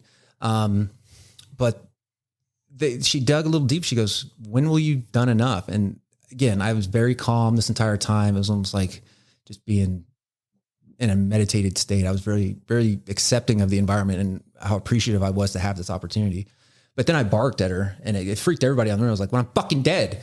And it jumped out from somewhere down deep. And I was like, oh shit. And so I went back to that trauma timeline and I was like, there's stuff going on before the war, your childhood. And that's when I asked myself a question. When was the last time do you remember being that kid on the farm? Carefree, happy, looking underneath rocks. And I traced it back to right at about the time that my grandfather died and we moved to Tulsa, and then Dad shortly left my mom and us. for another woman who had 2 kids. And that was a hard truth, which is, being told at such a young age, well, you're the man of the house. What? How am I supposed to be a father to my brother and my sister and a man of the house? I need to see what that's like. I'm just now growing into my body. I'm just now understanding. Anyway, so when I did that, I again covered everything from my parents divorcing in 5th grade up to 9/11, because right after that I go to war. And it was astounding that there were so many tick marks and lines and thoughts. And these papers were kind of long, a little bit like legal paper. And I put them side by side. And there's something when you look at something that's very intricate and long, you look at the first entry and the last entry almost instantly before you start to follow it. And the first entry after Dad split was, why wasn't I good enough? And that's when it hit me hard as anything in the world, like a mule kicking me in the dome, which was, that's the same thing. Why wasn't I good enough has now turned into, I haven't done enough. It was already there. Some of us run to war with a war already going on inside. And if you're really going to go into your mental health and your most hidden boxes and your most secret rooms, you have to acknowledge that there's probably stuff left over from your childhood that has used war trauma to stay relevant and stay in the game, because it doesn't go away. And it doesn't matter how many times you wake up in the middle of the night and you cry, or you get drunk and shit-faced and bawl your eyes out to a teammate, or fight as many dudes at the bar as you can. You're not consciously sitting with that emotion and that experience long enough to get the healing properties that come with owning it. Yeah. I'm not. Everything in my life is me. I'm the one who thinks that threats are around every corner. I'm the one that's allowing myself to get worked up in traffic. And it's because you drive down to fucking Tampa in Iraq, 8, 9, 10 hours a day, just waiting to blow up. And luckily you don't. Yeah. But now you're in traffic and you're boxed in and you get this panic attack. Like, I told myself a long time ago, especially when I was in the trance, I was like, if I'm going to die, I'm going to die on my feet. Like, that's the only thing I asked God for. I was like, just let me die well on my feet. I don't want to be taken out of the game by an IED. No, and that's something that is really, I try to explain to a lot of guys that I serve with during that time period in Iraq during the surge, where a vast majority of guys were driving down those roads constantly under the threat of blowing up. And then you come back home and they're like, well, I didn't blow up, so there's nothing there. No. You're still fucked up. You still have trauma to unpack. Trust me. Nobody gets out of that experience without being fucked up. That's like having a fucking revolver to your head and constantly pulling the trigger. And guys think that because they didn't blow up or they didn't see X amount of combat that, oh, I'm fine. Like, no, dude, you deserve to get mental health help. You deserve to talk about it, because there's a shitload of times where I'm driving and I get in, especially if it's just a straightaway, heartbeat starts fucking pumping. I start looking and scanning and I'm like, oh, fuck. Like, why am I scared? Why am I getting really fucking panicky right now? And it's like, that stays with you. That shit stays with you. And if you're listening to this right now and that was your experience, you're not any less of a fucking veteran, any less than a fucking service member. That shit stays with you, man. Go talk to somebody. The only way we get better is by being honest, being vulnerable, and talking to a healthcare provider. You can't unpack all this stuff by yourself. I wish you could. I wish you could just take a wand and wish it around and then boom, you're cured. You have to get help. You have to be courageous enough to say, I deserve better and I'm going to get help. Yeah. And so there's this, I write about it in the book. And so just to describe the book to people that are listening is you're going to find a narration. So all these writings were part of what I did to unpack these boxes, never expecting to put them into a story, never expecting anybody to read them. But it was after as I was leaving the hospital, 3 days before I left the hospital, my chain of command had called me one time. They literally left me alone. But there was a sensitive item unaccounted for, and yet everybody has to sign sworn statements. And they sent that to me, and they called me and said, hey, Clint, we're not trying to throw a monkey wrench in this, but if you could just print this off, sign it, and send it back to us, appreciate it. So I went up to my doc and I was like, hey, doc, I need special access to my phone. And he's like, yeah, that shouldn't be a problem. So in between, I pretty much used my lunch break that day, and the nurse got my phone out of the control safe, and I walked outside where I could get a signal, and I was just bombarded. Like there was thousands of group messages, emails, voicemails, all this stuff. And that was my first time going, no wonder you can't take a break. The office is tethered to your hand. Yeah. And it was so good not to have my cell phone around, but I was like, okay, you can look at all that bullshit later, and it's probably all bullshit. So I got on the email, signed it, sent it back. And there was like a dozen or so voicemails, which I don't usually get voicemails as much as I get text messages and, Signal and WhatsApp and all that stuff and emails. But one of them was only 30 minutes old. And it came from one of my best friends in the entire world and former teammates. And so I was like, fuck it. I'm going to listen to this real quick. And Brian was on the other end of the line, and he's like, Clint, where are you, man? He goes, I don't know where you are in the world. I don't know what you're doing, but we're all trying to get a hold of you. And we've tried everything. I didn't want this to have to happen over a voicemail, but you need to know. Evan killed himself. He didn't report into work on Monday, and they found him at his home, and he committed suicide. And that right there, you know how hard it was to call your teammate back and your best friend and say, the reason why you guys haven't been able to get a hold of me was 27 days before Evan was successful. I tried to do the same thing, and I'm actually in the hospital right now under suicide watch. And I just felt this profound, like I let you down, man. I'm sorry. And I let Evan down. And, I go back and I read. But you didn't. It's important to acknowledge that. Well, that's what got me off the sideline into the game. And after I was like, no, that round's downrange. What's done is done, but something needs to be done to fix this. And if you hand me the book, or you can pull up Prisoner of War. So when I was in Afghanistan, I was running the RTT South. So, total from a command and control. We're basically Afghan 911 with hellfires and bombs. And so we're just doing what we do. And I started to spiral out of control. We were there. Funny. I want to say both of the ones you highlighted already got marked. Yeah. But, I had been playing around with this. This is before I was hospitalized, before I started seeking help. But I was writing as an outlet at this point. And I go back to my container, get online real quick, say hello to the wife on Facebook or whatever. And I saw a couple old teammates of mine doing 22 push-ups a day to create awareness for veterans suicide.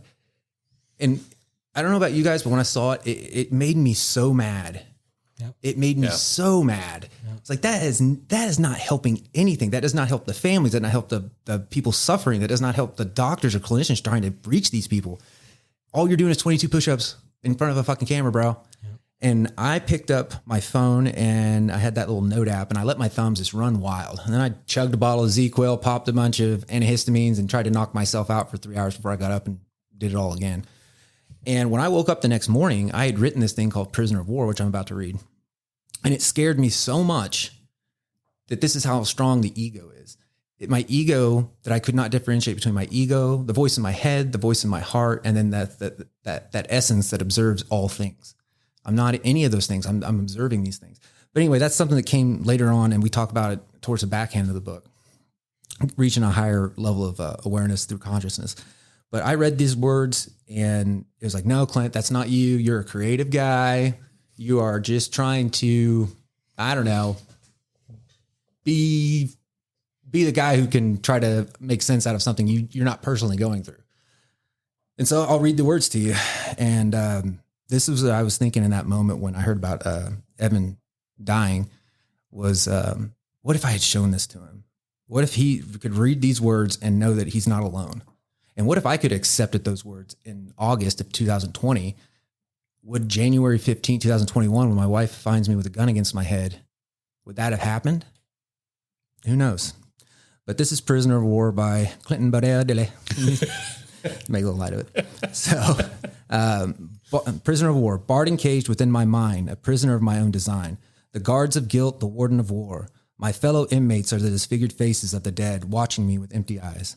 When the lights go out, the voices whisper words of torment in my head. Shame is my sentence. My crime is surviving. For I, a lesser man without children, lived while better men's children are held no more. I dig a tunnel of self-destruction in my effort to escape. My tools are drugs and alcohol laced with self-pity. Anything to avoid the now and the guilt I've become. Deeper and deeper, I crawl into a wall of isolation. Those who check on me see only the mask I've left behind. The voice they hear is nothing more than forgery of hope. Simple pre-recorded responses claiming all to be fine. The truth is, I was never really here because I never really came home. The man you knew is captured by the past, unable to see a future free from sorrow's heavy chains. Fresh depression served daily my only meal. All that came before my imprisonment has long since faded from my memory. Sitting here alone in the dark, I hold in my hand the very key to my jail cell's door. For I am a prisoner of my own design, barred and caged within my own mind. Institutionalized by my pain and looking for a way out, I pull my key's trigger, bang, leaving you all in shock and disbelief.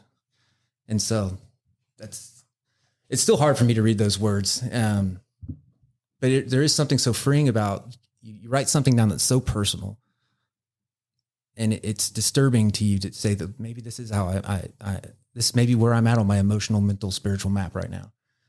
But it's something about getting it outside of you. You don't have to carry it around with you. You can go back and reread it. You can revisit it. It's almost like you can just put it on your bookshelf and it's there if you need it. If you want to go back and revisit it, if you're in one of those moods and you need to I'm going through the depressive state and I'm going to basically show myself that I've been here before. And then maybe I'll read some of my more lighter heart stuff and realize there's peaks and valleys and I'm in the valley right now. Yeah.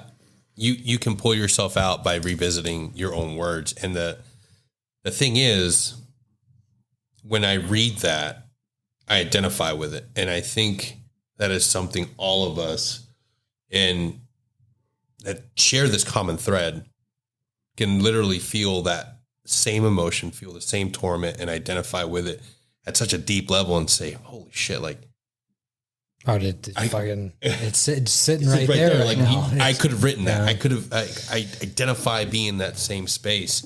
But in retrospect, I just liked it. And I even put it in the book. I was like, in retrospect, looking back on it, if those guys hadn't done 22 push-ups a day and done what they could with what they had available, I would not have reacted to it. I would not have wrote it down. And that was a smoking gun in the hospital. Once my wife sent me my writings, because I was like, I was trying to talk to the docs and counselors, and I was like, I can't. It's like I write, and I've already written this out, and it's probably in the best way. I couldn't even regurgitate it if I tried, but let my wife send me my writings, and then I'll share them with you. And so I did, and I started sharing them with some of the other patients, and what I found was people understood. They now had something to say. I haven't gone through what you went through, but I understood your words, and I can see how now why it's so hard to talk about these things. Yeah. And it's not a war story. It's a repercussion of going through the meat grinder and being packaged and sent to market. It's a story of a real human being on the shelf. Yeah. And that's what poetry, and I think it gets, so I'm not a trained poet.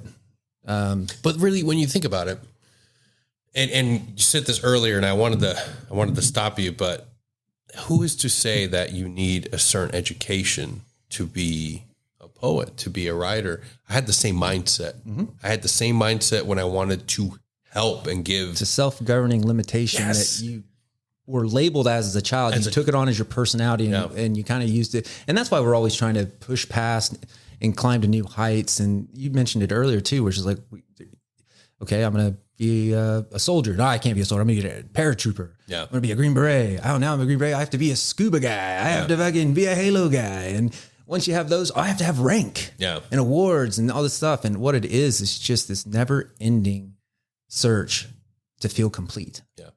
And I think that's what this book really does. And I was really happy the way working with my editor. She was a veteran of the Australian Air Force, who I met through a mutual friend of a friend. And she was a poetry major.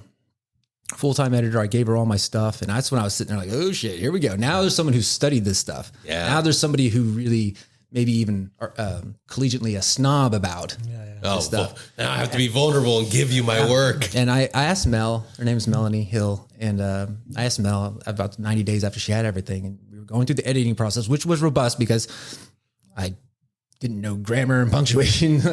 So I started where I could, and she was able to help me give each one of them like its own kind of cosmetic polishing without changing the words. And she's like, I was like, so who do I compare to? Figuring that she would just have like 3 or 4 names that she could say, well, Clint, you're somewhere in between this. And when I heard her say, I've never read anything like it. And I think you've created a new genre. You found a gap in the market. Yeah. These things, I was like, good. And it wasn't from a prideful, like good. It was this, if this is truly something new, then we can hope that it can have a different result. Yeah. Something has to change. We have to create something in order for something to change. And one thing I'm challenging the rest of you guys out there to do is find your artistic expression, find your voice on paper, do whatever you got to do, but start doing it and do it for yourself. Yeah. And if you find that you truly do have a talent for it, share it. Even if you only share it with me and I'm just the guy emailing you back and forth saying, this is good. You know, I had a friend of mine who's in the club. He's a GB. He's up in Ohio now. And I've never met him. It's a big club. But anyway, I was posting some of these things on the chat group. And the cool thing, the interesting thing about SF guys is you can put something, they're talking about dick, ball, and pussies on the chat. And all of a sudden you throw something profound in there and no one says a word. Yes. Yeah. And they just go back to talking shop and all this other stuff. So true. But what happens is, and I'm thinking I'm way off the mark, you know, but one by one, on the private message. Yeah, one by one, whether we're out by the bonfire at night and they see me out there standing by myself and they, hey, Clint, you know that thing you wrote? I really identified with it, man. And keep doing it. And then one guy, the one I'm telling you about from Ohio, he sent me a poem. And it was the only thing that I had read that was similar to stuff that I was writing. Yeah. So then it showed me it's not unique to me. It just hasn't been attempted yet in our generation or maybe generations past. You know, you got the Ballad of the Green Beret up there. That's poetry. Yes. They put it to song and it is something still today we take great pride in. But where is our generation's Barry Sadler? Where is and I don't think it's going to come through a better rendition of a Ballad of the Green Beret.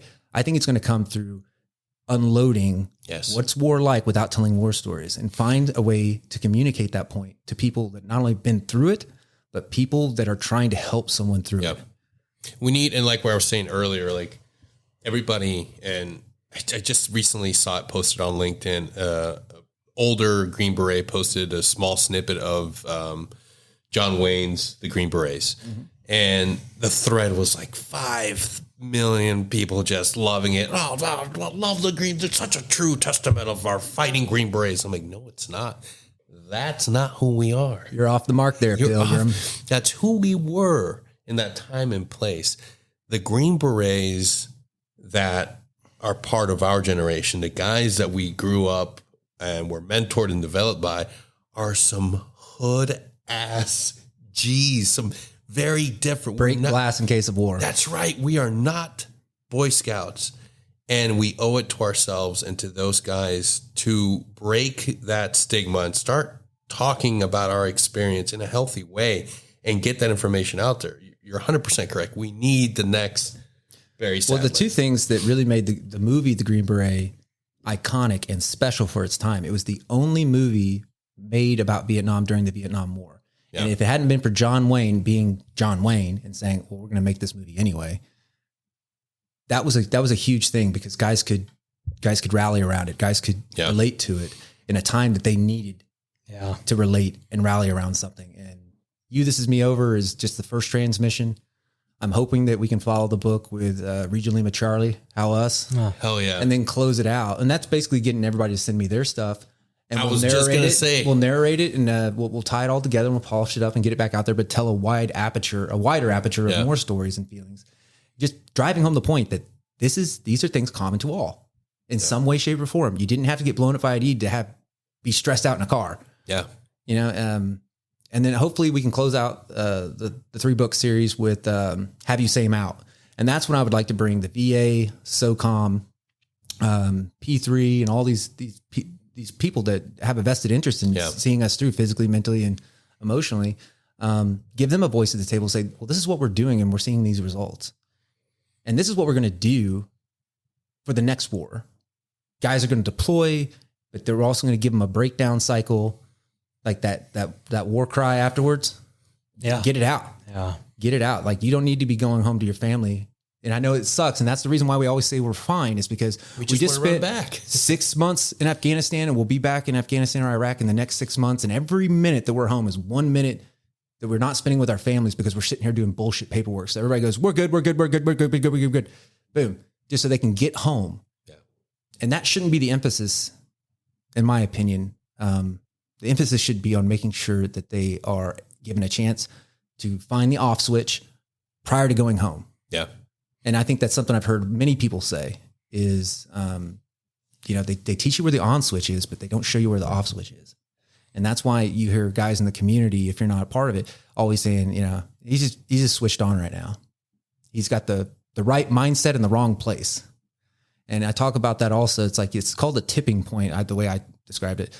And it basically is where the operator, the soldier, the Marine, the airman, the SEAL, whatever you want to, the Rangers, they find their identity overseas. That's the environment which they become acclimated to and they feel most normal in. And when you come home, this is the place where you feel like you're deployed to. You just can't wait to get back. And even though the war's over, I heard you say, like, there's days where you wake up, I wish I could go back to Afghanistan. Yep. And it's not because of the carnage. It's not because of the killing. It's just because life makes sense for us over there. It's easier. If you need a piece of furniture, build it. If you want a piece of terrain, take it. Yeah. I just feel like I would thrive over there. Yeah. More so than here. Here you can't go out and get, pick up an entire village and give them medical aid and books and go kill some very bad people that are coming in their village in the middle of the night and torturing children. Like, I'd be lying to you if I said I didn't get off on, that satisfaction. Oh yeah. I was never a guy that bullied anybody. In fact, I had to fight at a young age because the older kids saw me as a loner and I was an easy target. So I had to learn how to fight pretty quickly. And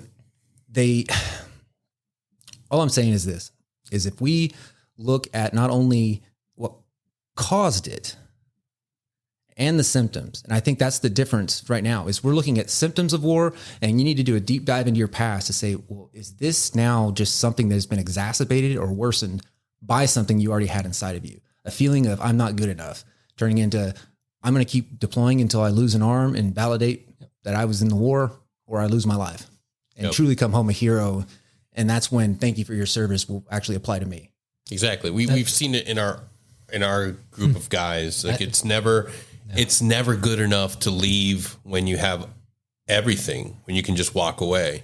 Guys will continue going until they lose something. And now it's like, okay, I can walk away. I finally have the injuries I need. Sergeant Major I was telling you about, Carl. Yeah.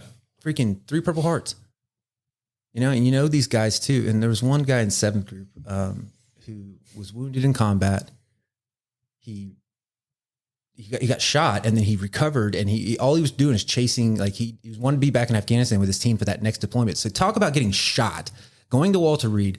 How much of a badass warrior, all in, no quit, all go. And what happened? He went right back with his team and he recovered in an immaculate amount of time, was probably hiding a lot more than what he let on. Yep. And he got killed. Yep. As soon as he went back. Imagine being that dude's wife and kids. Imagine being that team. And how many guys were like, well, we can't stop him. We have to support him on this. But after what happened is the way the book ends on the chapter of his life, I would have a hard time not blaming myself for something like that. We celebrate it and we cheer it on and we push for it, when in reality, our command and our brothers need to say, no. Yeah. You are more important to us here for your family. We got to get you healthy. But we make every single stride to give them the ability to do it and go back and do it. But we don't stop and say, no. We're thoroughbreds, man. We imagine this. You race this horse and it's a beautiful horse and it runs and it wins but it hurt its leg and exactly getting off the trailer right before the race. You're at a moment there too, where once you put that horse in the stable, he's going to run. Yeah. Hurt or not. That door opens and he knows only one thing: go time. Yeah. And that's the part that we have to do a better job at, as far as being able to acknowledge that these guys, if you let them run, they're going to fucking run until they break their leg and we have to put them down. Yeah. What a waste. All we needed was like 3 or 4 months to rehab this thing. And he could have ran many more races and probably won more. Maybe he's not the same after he broke his leg. Maybe we need to retire him. Again, going back to that, at what point? And I think guys are sitting there like, well, I got to stick around here for 20 years anyway. And I hate Garrison. Yeah. So I'll just keep deploying. Yeah. It works until it doesn't work. And, you know, SF guys, Green Berets in particular, if we end up on the blotter, we do something bad. Oh yeah. We blow that mother off its hinges. Yeah. It's never an easy, it's never like, oh, you know, this guy got a speeding ticket. No, this guy burned down his house and shot his wife's car. Yeah. Because he came home and she was with another dude. Like there's no little things that we do. And the problem is that I was looking at so at the heart of the book, and I'd like to key people in on this, is really at the essence of what the book's message is trying to deliver to the people that need to hear it. It's what is it called? Handsome-faced hand grenades. Handsome-faced hand grenades. I was trying to look for a way to you know, stroke our ego, but at the same time give a real-world example of 3GB stories. And I talk about a guy who. And I don't mention names, and out of the respect for the families and stuff, I just refer to him like, you know, handsome-faced hand grenade number 1. He detonated in a public area, and civilians were unfortunately killed. Handsome-faced hand grenade number 2 waited for his family to be out of the house on the weekend, sent him somewhere, and offed himself and wasn't found until Monday. Oh. Handsome-faced hand grenade number 3 being myself. I woke up around my chain of command, not allowing me to fail, and they got me. And they asked me, they didn't tell me I was going where. They go, what do you need in this moment? And I said, I don't know who the fuck I am anymore. I need to go someplace and find myself. And they're like, that's all you had to say, brother. They took me to the ER. They took me to Panama. That team picked me up once I was released. And why is this happening to us? And you have to ask yourself, and maybe this is where we have to approach it from a little bit different angle. But the skinny of it is what do we all have in common? We are all honorable, explosive warriors. And when warrior leaders start doing some of the most dishonorable things that you can think of, it leads me down the road of questioning to say, maybe in the end, it's our honor that makes us so susceptible to suicide. Because I'll tell you from firsthand, when you hear about someone who, you know, kills civilians or kills someone in road rage, we all hear it and go, damn, dude. But secretly, we kind of say, well, I knew that guy and he was not crazy at all. Yeah. He had a bad day and that's that. And then, but we all kind of know, and behind our egos was like, well, I'm not totally stable either. And if he could do it, I could do it. And then if you see yourself with your metaphorical hand grenade hitting the ground around you and your family and your friends and your community, well, I can tell you one thing, that every person who's committed suicide, I mean, this is the thing I was going to talk about earlier, the guy was San Quentin. When I heard this number, keep in mind, it was 2016. We lost about 7,000 people in both wars. And in 2016, we had already lost over 70,000 service members to suicide. And that was in 16. Yeah. And the epidemic seems to be only growing. Yeah, it's already been statistically shown that we now have lost more service members, veterans after. We have more people that have died because of suicide than service members we lost during the wars. And that's fucking nuts. And that's not even on anybody's radar. No one's tracking the numbers. No one talks about it. And I even wrote a book on the subject, and I didn't even know that until the end. So what does every veteran who has committed suicide have in common? They all show that they were willing to die to protect us. And if that grenade hits the ground, I know what you guys would do, and I know what I would do. I would jump on it, especially if it's my own grenade. Yeah. No question about it. Right. Oh, I fucked up. I'm checking out now, but I'm not taking anybody with me. And that's kind of where guys are at. They can see themselves potentially losing control and hurting their family or hurting civilians and dragging the regimental honor, through the mud. And they say, okay, well, it's pretty simple. I'm left with one honorable choice: take myself out before I'm allowed to, they're going to say, oh, what a shame. And we should have known, more about this situation. But like I said, you're a victim of your own success. They don't look for that kind of problem in something that's performing so well. Yeah. And that's the reason why you'll be rock star quarterback one day and then you'll be dead the next time. But I didn't see that coming. It's because you don't get to see what's going on outside of work. And that's probably the reason why the guy never wants to go home and he's always at work. And you know, like, I mean, I don't even have kids, man, but I like to get out of here and go hang out with my wife. You have 4 kids and a beautiful wife, but you live here. Every time I come up here, you're here. Every guy that's had real life, big time issues, I have been able to look at one single thing that you can pinpoint right off the bat. They don't want to go home. Every last one of them will find a way to just stick around or come up with an excuse. It's like, dude. Here's one you won't find in the book. I talk about it. It was one of my earlier analogies. I didn't put it in the book, but I'll mention it here. The military machine is exactly that. It's a machine. And we forget that we're oil. We're the life force inside this mechanism that allows it to run. And this byproduct here is death, destruction, and freedom. That's the byproduct of the military machine. But there's something going about into the machine is oil. Once you go into the machine, you realize the machine's been around before you were there. You were there to facilitate, help it run so it doesn't break down.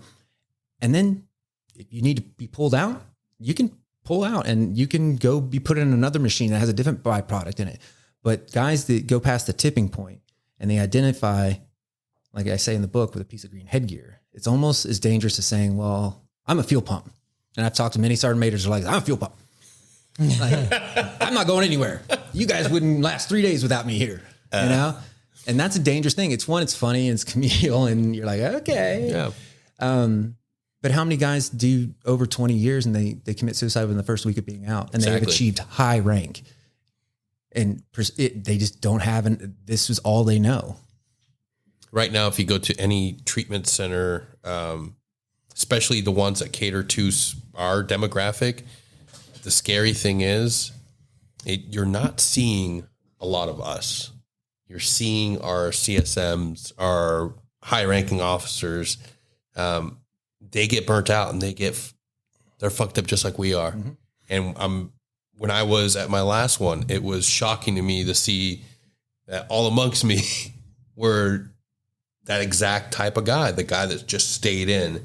And then right before they're about to leave, they realize, oh, fuck, I can't do this anymore. I need help. I need fucking help. And then there's the stigma too. Let's say you're an E7 like I am and you're being brought up on a MEB. They didn't force me out. They waited till I got better and they said, Clint, your spot here is secure. Do you want to keep going? And I was like, no, I can't. Right. I would lose too much of what I've gained by going back in to the system. Because I can tell a huge difference in my personality shift the moment that I spend 8 weeks in therapy and then I go into the company and all of a sudden, boom. Yeah. I'm like walking through ego. Yes. I can feel it in the air and it forces mine to jump up to the surface. And the first thing that I think I was glad about that is that once I came back, all the guys had heard what had happened. Yeah. And, I didn't hide it. They said, how are you doing? And I was like, well, I almost killed myself. Pointed a gun at my wife. It's been about 3 months since I was here and I feel a lot better, but just walking through the doors, I got this kind of this whiplash effect of, there's something not right about. And I think what it is you look at those young guys, the guys that haven't been burned and you feel like you have to put on that facade again. Yep. And that's the hard part. You realize that you can no longer take on a leadership role in front of these guys because you would do everything you could to shield and protect them from having to go through what you went through. And these guys can't do what they're designed to do and bred to do if they doubt themselves in any way. And that's why I finished the handsome face hand grenade thing was like huge egos are in our environment, our operational environment. And they're there because it's necessary. You have to be the cock, you have to be the walk, you have to have the grit in your teeth. And when good people look at you, they say, there's a good guy fighting bad people. When the bad people look at us, they go, there's a fucking very bad dude pretending he's one of the good guys. That's the difference. And it's because we're ready to go. Yeah. Say the word. Don't need a gun. I'll kill you with my fucking hands. Like, just say the word. Yeah. That's what's needed. Yeah. And that's what keeps everybody in those environments, those key leader engagements. And when you're sitting down with people that were just shooting at you 2 weeks ago, but now you're bartering a deal to say, okay, you're not Taliban. We're here to kill Taliban. And we're going to work with you guys to clear this valley. And then after that, it's game back on between us. And we understand that. But the Taliban are going to take over your valley too if we don't join forces to stop them, because we can't afford to. fight you guys on the way in, almost go Winchester on ammo, and then try to fight our way up through the valley. Like, it just makes sense for us to work together for this one thing. But you're talking about dudes that are warlords. And if you look at them and that's a couple things too that I saw. How do I say this? I've only seen it a handful of times since earning my Green Beret, and guys show up to a team and they're too green. They had a great childhood. Yeah. They've never really been in a fist fight before, but what they are is they're intelligent, they're strong, they're motivated, but they give off this essence of I'm a wet straight bitch. Yeah. Look at this wet pussy just walks over wanting to get fucked. Like, and you have to like harden them up. And it sometimes it'll look from the outside in like you're being really tough on these dudes. Yeah. Well, yeah, that's the environment we're taking them into. We have to toughen them up. We have to give them some grit. We made first thing say, before I'm willing to call you a teammate, you're going to go to the sparring room with me and I'm going to knock you the fuck out and show you your place. Yeah. One of the things that I realized, having a really chaotic childhood, being a victim of abuse, I didn't have freeze. It was fight, always fight. Speed, surprise, violence of action. Speed, surprise, violence of action. That's one that I didn't add to the collection. That I'm still thinking about how I'm going to write it. But it's like we live our life in speed, surprise, violence of action. And I told my therapist, and this was the God's honest truth. I was like, I was so worn down. I wasn't sleeping. I was using alcohol to knock me out. And even, so there's something there I'll touch on too. When I was using alcohol to knock myself out, I was changing the way that my body, the signal that I was giving my body. I would have like a moderate amount to drink at the bar, but I'd still black out. And then this other part of me comes up and grabs the wheel and takes my body for a joyride. And I'm the guy that wakes up like almost like a werewolf. Yeah. The next day going, oh no, not again. Why does this keep happening? Yeah. Whole different person. Yeah. And you can find different ways. In fact, one of the ones in the book that, I really like the way it came together was The Moon Is Upon Me, where I kind of take people through it fits. Yeah. And that's part of the book. But it's you're reading this thing about a guy being, he goes away, something in his body begins to sway, and he's chasing this other side of himself through the forest, and all he hears is people dying, and he sees the mutilated bodies, and he's just trying to catch this beast that is doing all this stuff. And the metaphor there is he's the beast. Yeah, and that's the reason why he can't catch it is because if he caught it, then the beast wouldn't be there. He kind of goes away. He's the weaker personality now. And this rage and unchecked aggression and is now stronger than the good parts and are overshadowing the little light still left inside. But the great news is we also have that little candle burning inside of us. And the answers are not outside of you. They're inside of you. Yeah. Everything you're seeking is inside.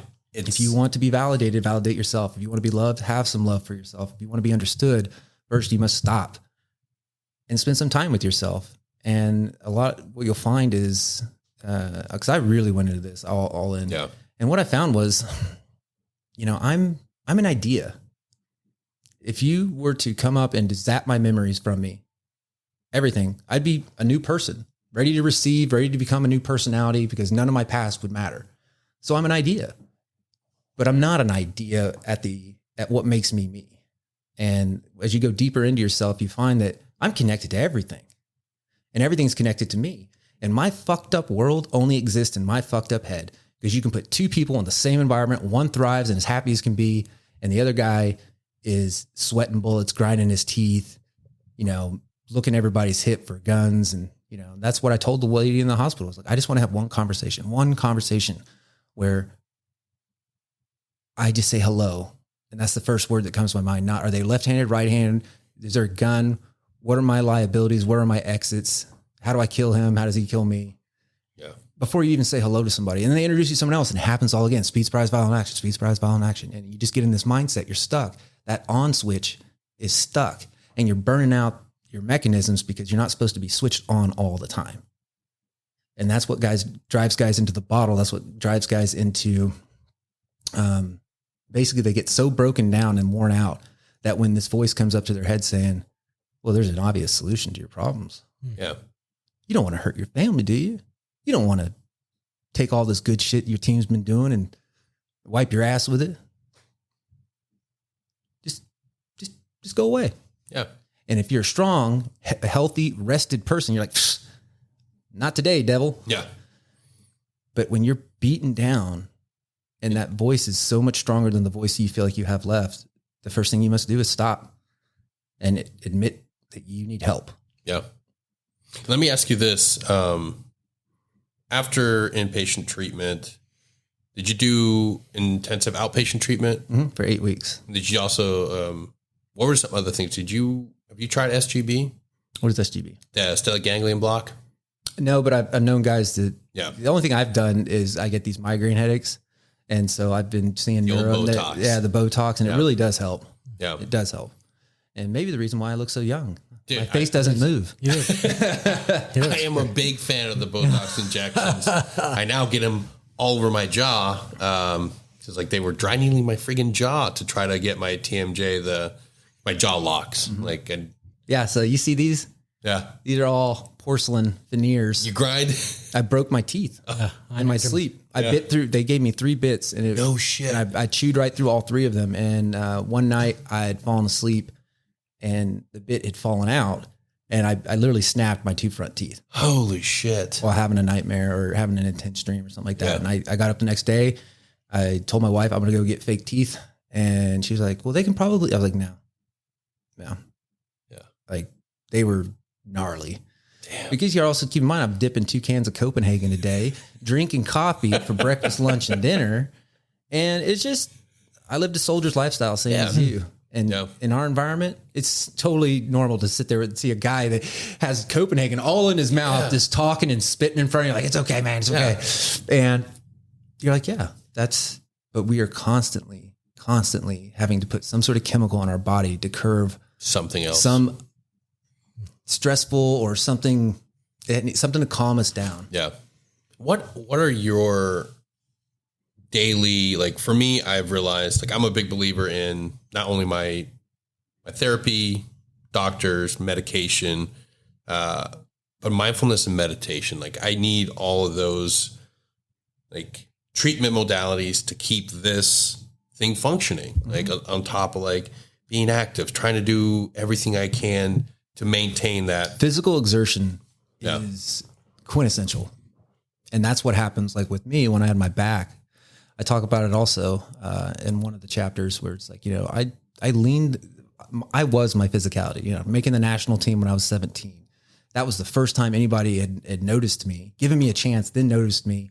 And then I got to be captain of my rugby team and I got to take on a little bit of a leadership position there. And then I joined the military and it was fine. And, everything was kind of like, okay, I get this. I was a guy running dudes up and down Long Street doing special pops PT that couldn't pass their PT test. I was calling cadence out there. I was doing everything and it just made sense. But then at a certain point, probably 3 years into the 82nd, I hit a wall and I was like, and this is what really the guys asked me when we were having a beer after rugby practice. They're like, Clint, are you the kind of guy who wants to be told how to do something or just the end state that we desire? And I'm like, definitely don't like to be told how to do something, but I can work off an end state because then you get to engage the creative side. Yeah. So to answer your question, my daily regimen is I don't hit the ground running in the morning. I don't get on my phone right away to see what emails came in the middle of the night. I wake up, I go downstairs, I have a glass of tea or a cup of coffee, I stretch and I listen to some, mellow tunes and just kind of like work out all the tension knots from sleeping on, my back. And then I say, okay, I'm going to make a list. What are the top 3 things I got to get done today? Priority number 1, 2, and 3. Boom, boom, boom. And after that, that's when I'll open up my emails. That's when I'll plug back it into the real world. And and I can see myself too. And if I don't do it in that order, I hit the ground running and I'm all over the place and I get nothing accomplished that day and I'm super stressed out. But if I can wake up each morning and, acknowledge that I am now building a new habit. The old stuff didn't work. Yeah. That's the reason why I got to this new habit and this new habit works. So I'm just going to keep playing with it and making my own. And if it's not fun, if it's something you dread to do, then you're not going to do it. Yeah. It has to be fun. You might wake up in the morning and want to just play some 5-finger pocket hockey or something. I don't know. Whatever. That's Eric's favorite thing to do first thing off the meeting. As soon as he wakes up, dick hands. And this is great. And I'm glad you guys are doing the podcast because I didn't know what to expect coming in here, but I think more programs like this it's how we're going to get it up and out. Oh yeah. You sit around with a couple team dudes and they talk shop, and I think other people that are listening to this right now, they can relate to it, especially if they've been in the environment. And if you haven't, you can at least tell that we're just being real. Yeah. And we're authentic. And this is the stuff that goes on behind closed doors. But I guarantee you, if you meet me on the street, you know, right now I'm a little bit different of an animal than I once was. But if you had met me on the street, I would eyeball you up and down, figure out why the fuck are you talking to me? What do you want? And I'm not buying your brand, go away. Yeah.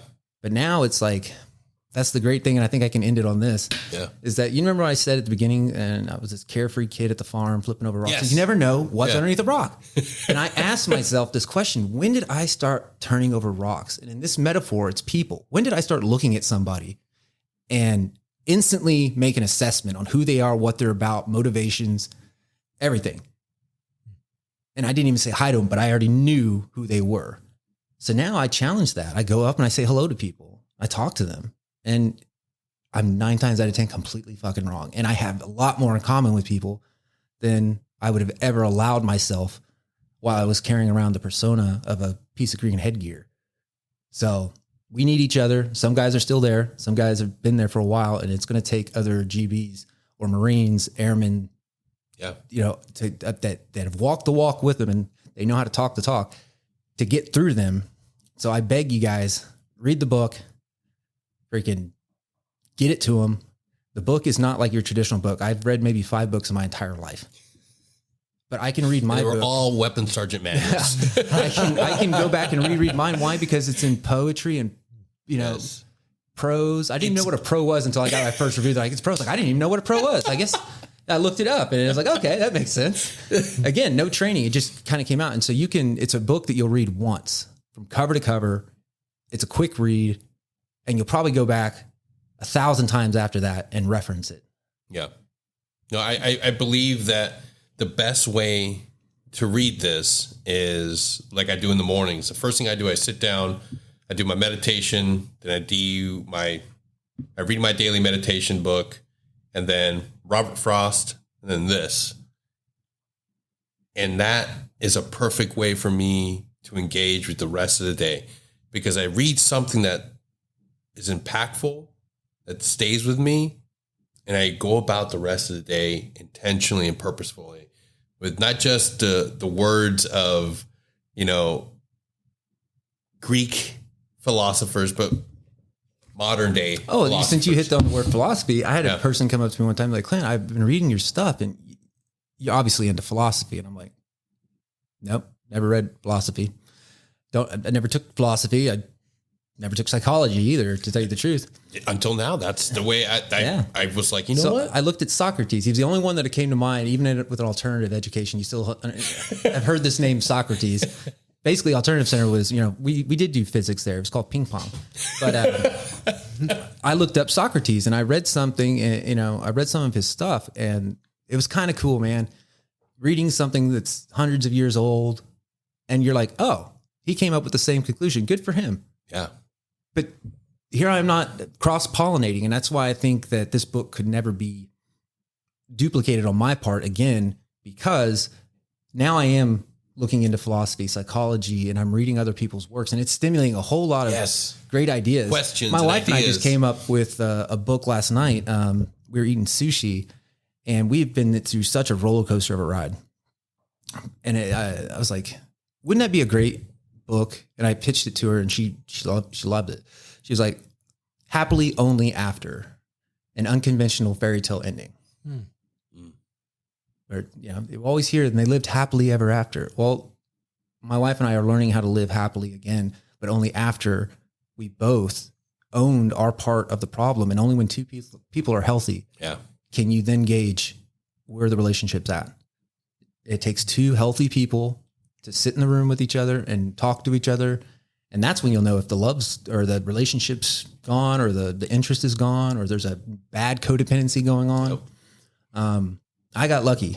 Like I said, I found someone just as stubborn as me. And that's the reason why we are going to make it 17 years, going on 18 years. And it's only in the last year that Meredith, seeing all the progress that I made and how quintessential I need to go back to my dad's death. allowed her the confidence to turn into her emotional grief from losing her mom in a car accident. Yeah. And I hate it. I hate seeing her go through it. I hate being her punching bag. You know, sometimes I'm just a guy in the room, and I get bit walking by, and I try to love her through those moments because she has loved me through those moments. And the reason why she is, you know, at this time in life, I would say it's harder to live with her now than it was a year ago. It's because she's going through the process of healing, and it brings up a lot of painful, hurtful shit.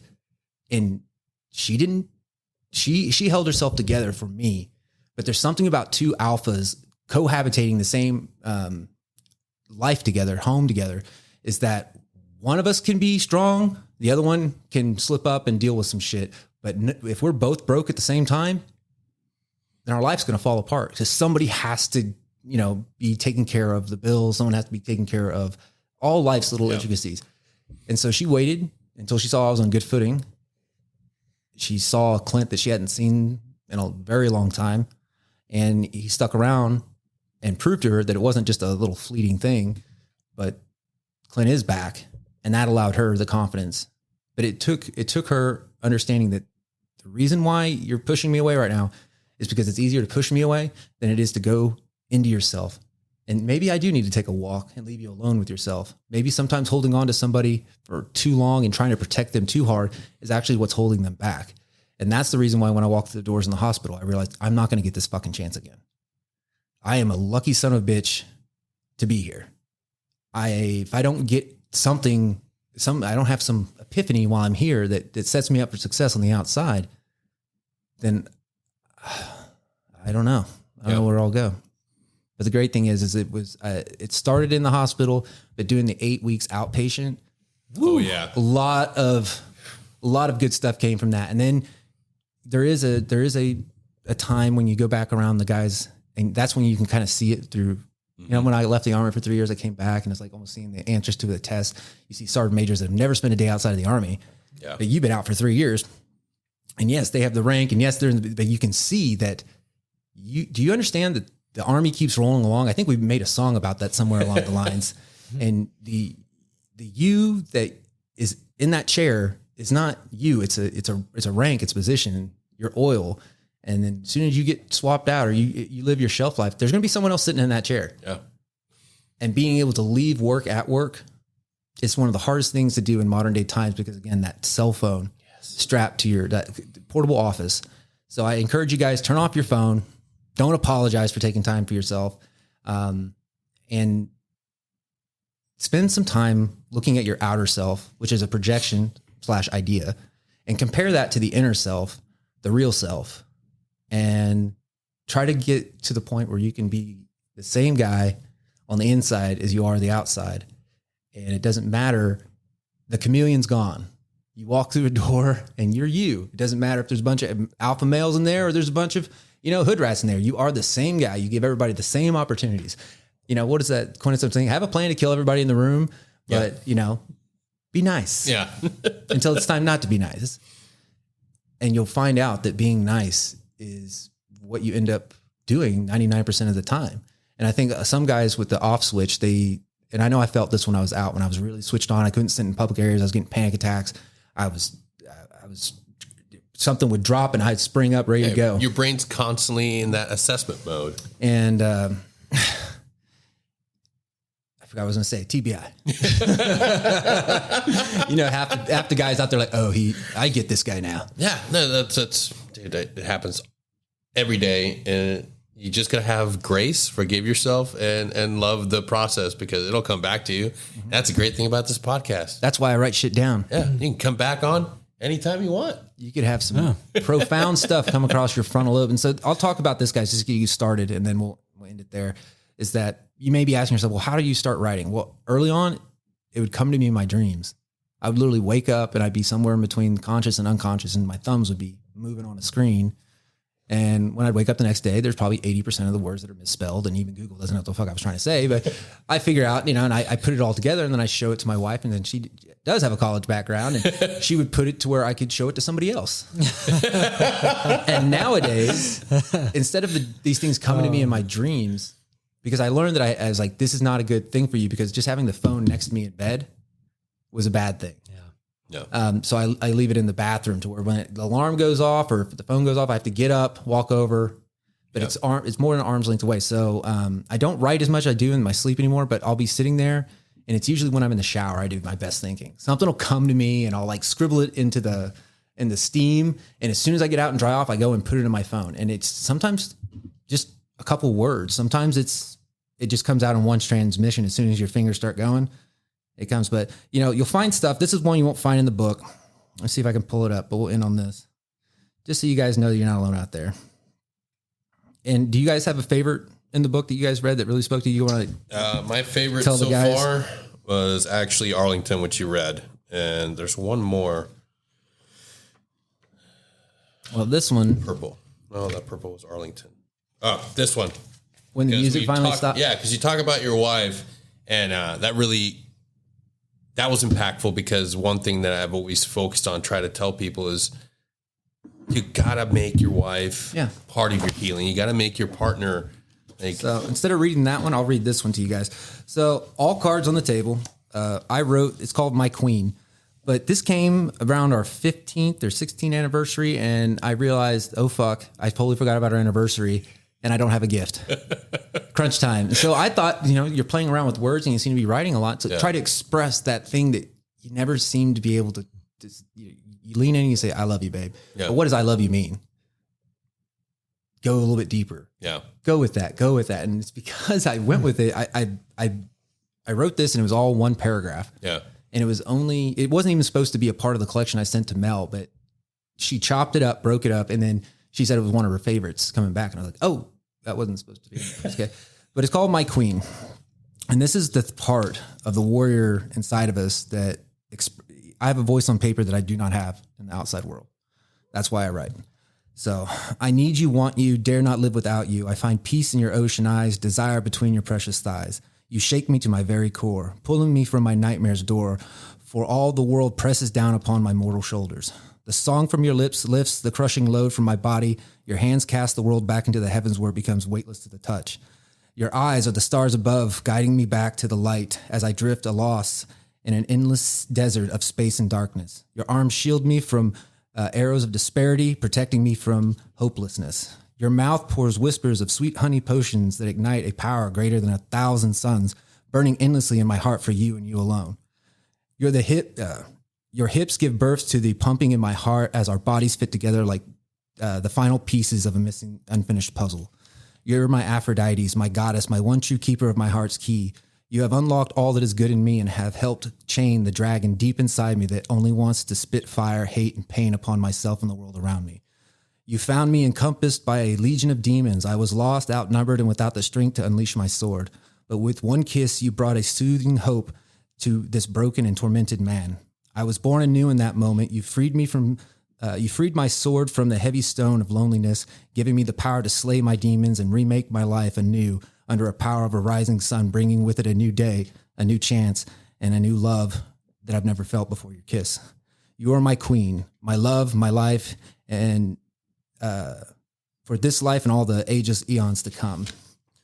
On my knees, I gladly place all that is mine to lay at your feet and would throw myself upon the very sword you freed if you would only ask it of me. In this life, there is only your voice, your touch, your kiss. There is only you, my queen. Forever grateful and humble servant for all eternity, my wife Emmy. And that, again, that was just like, burn out.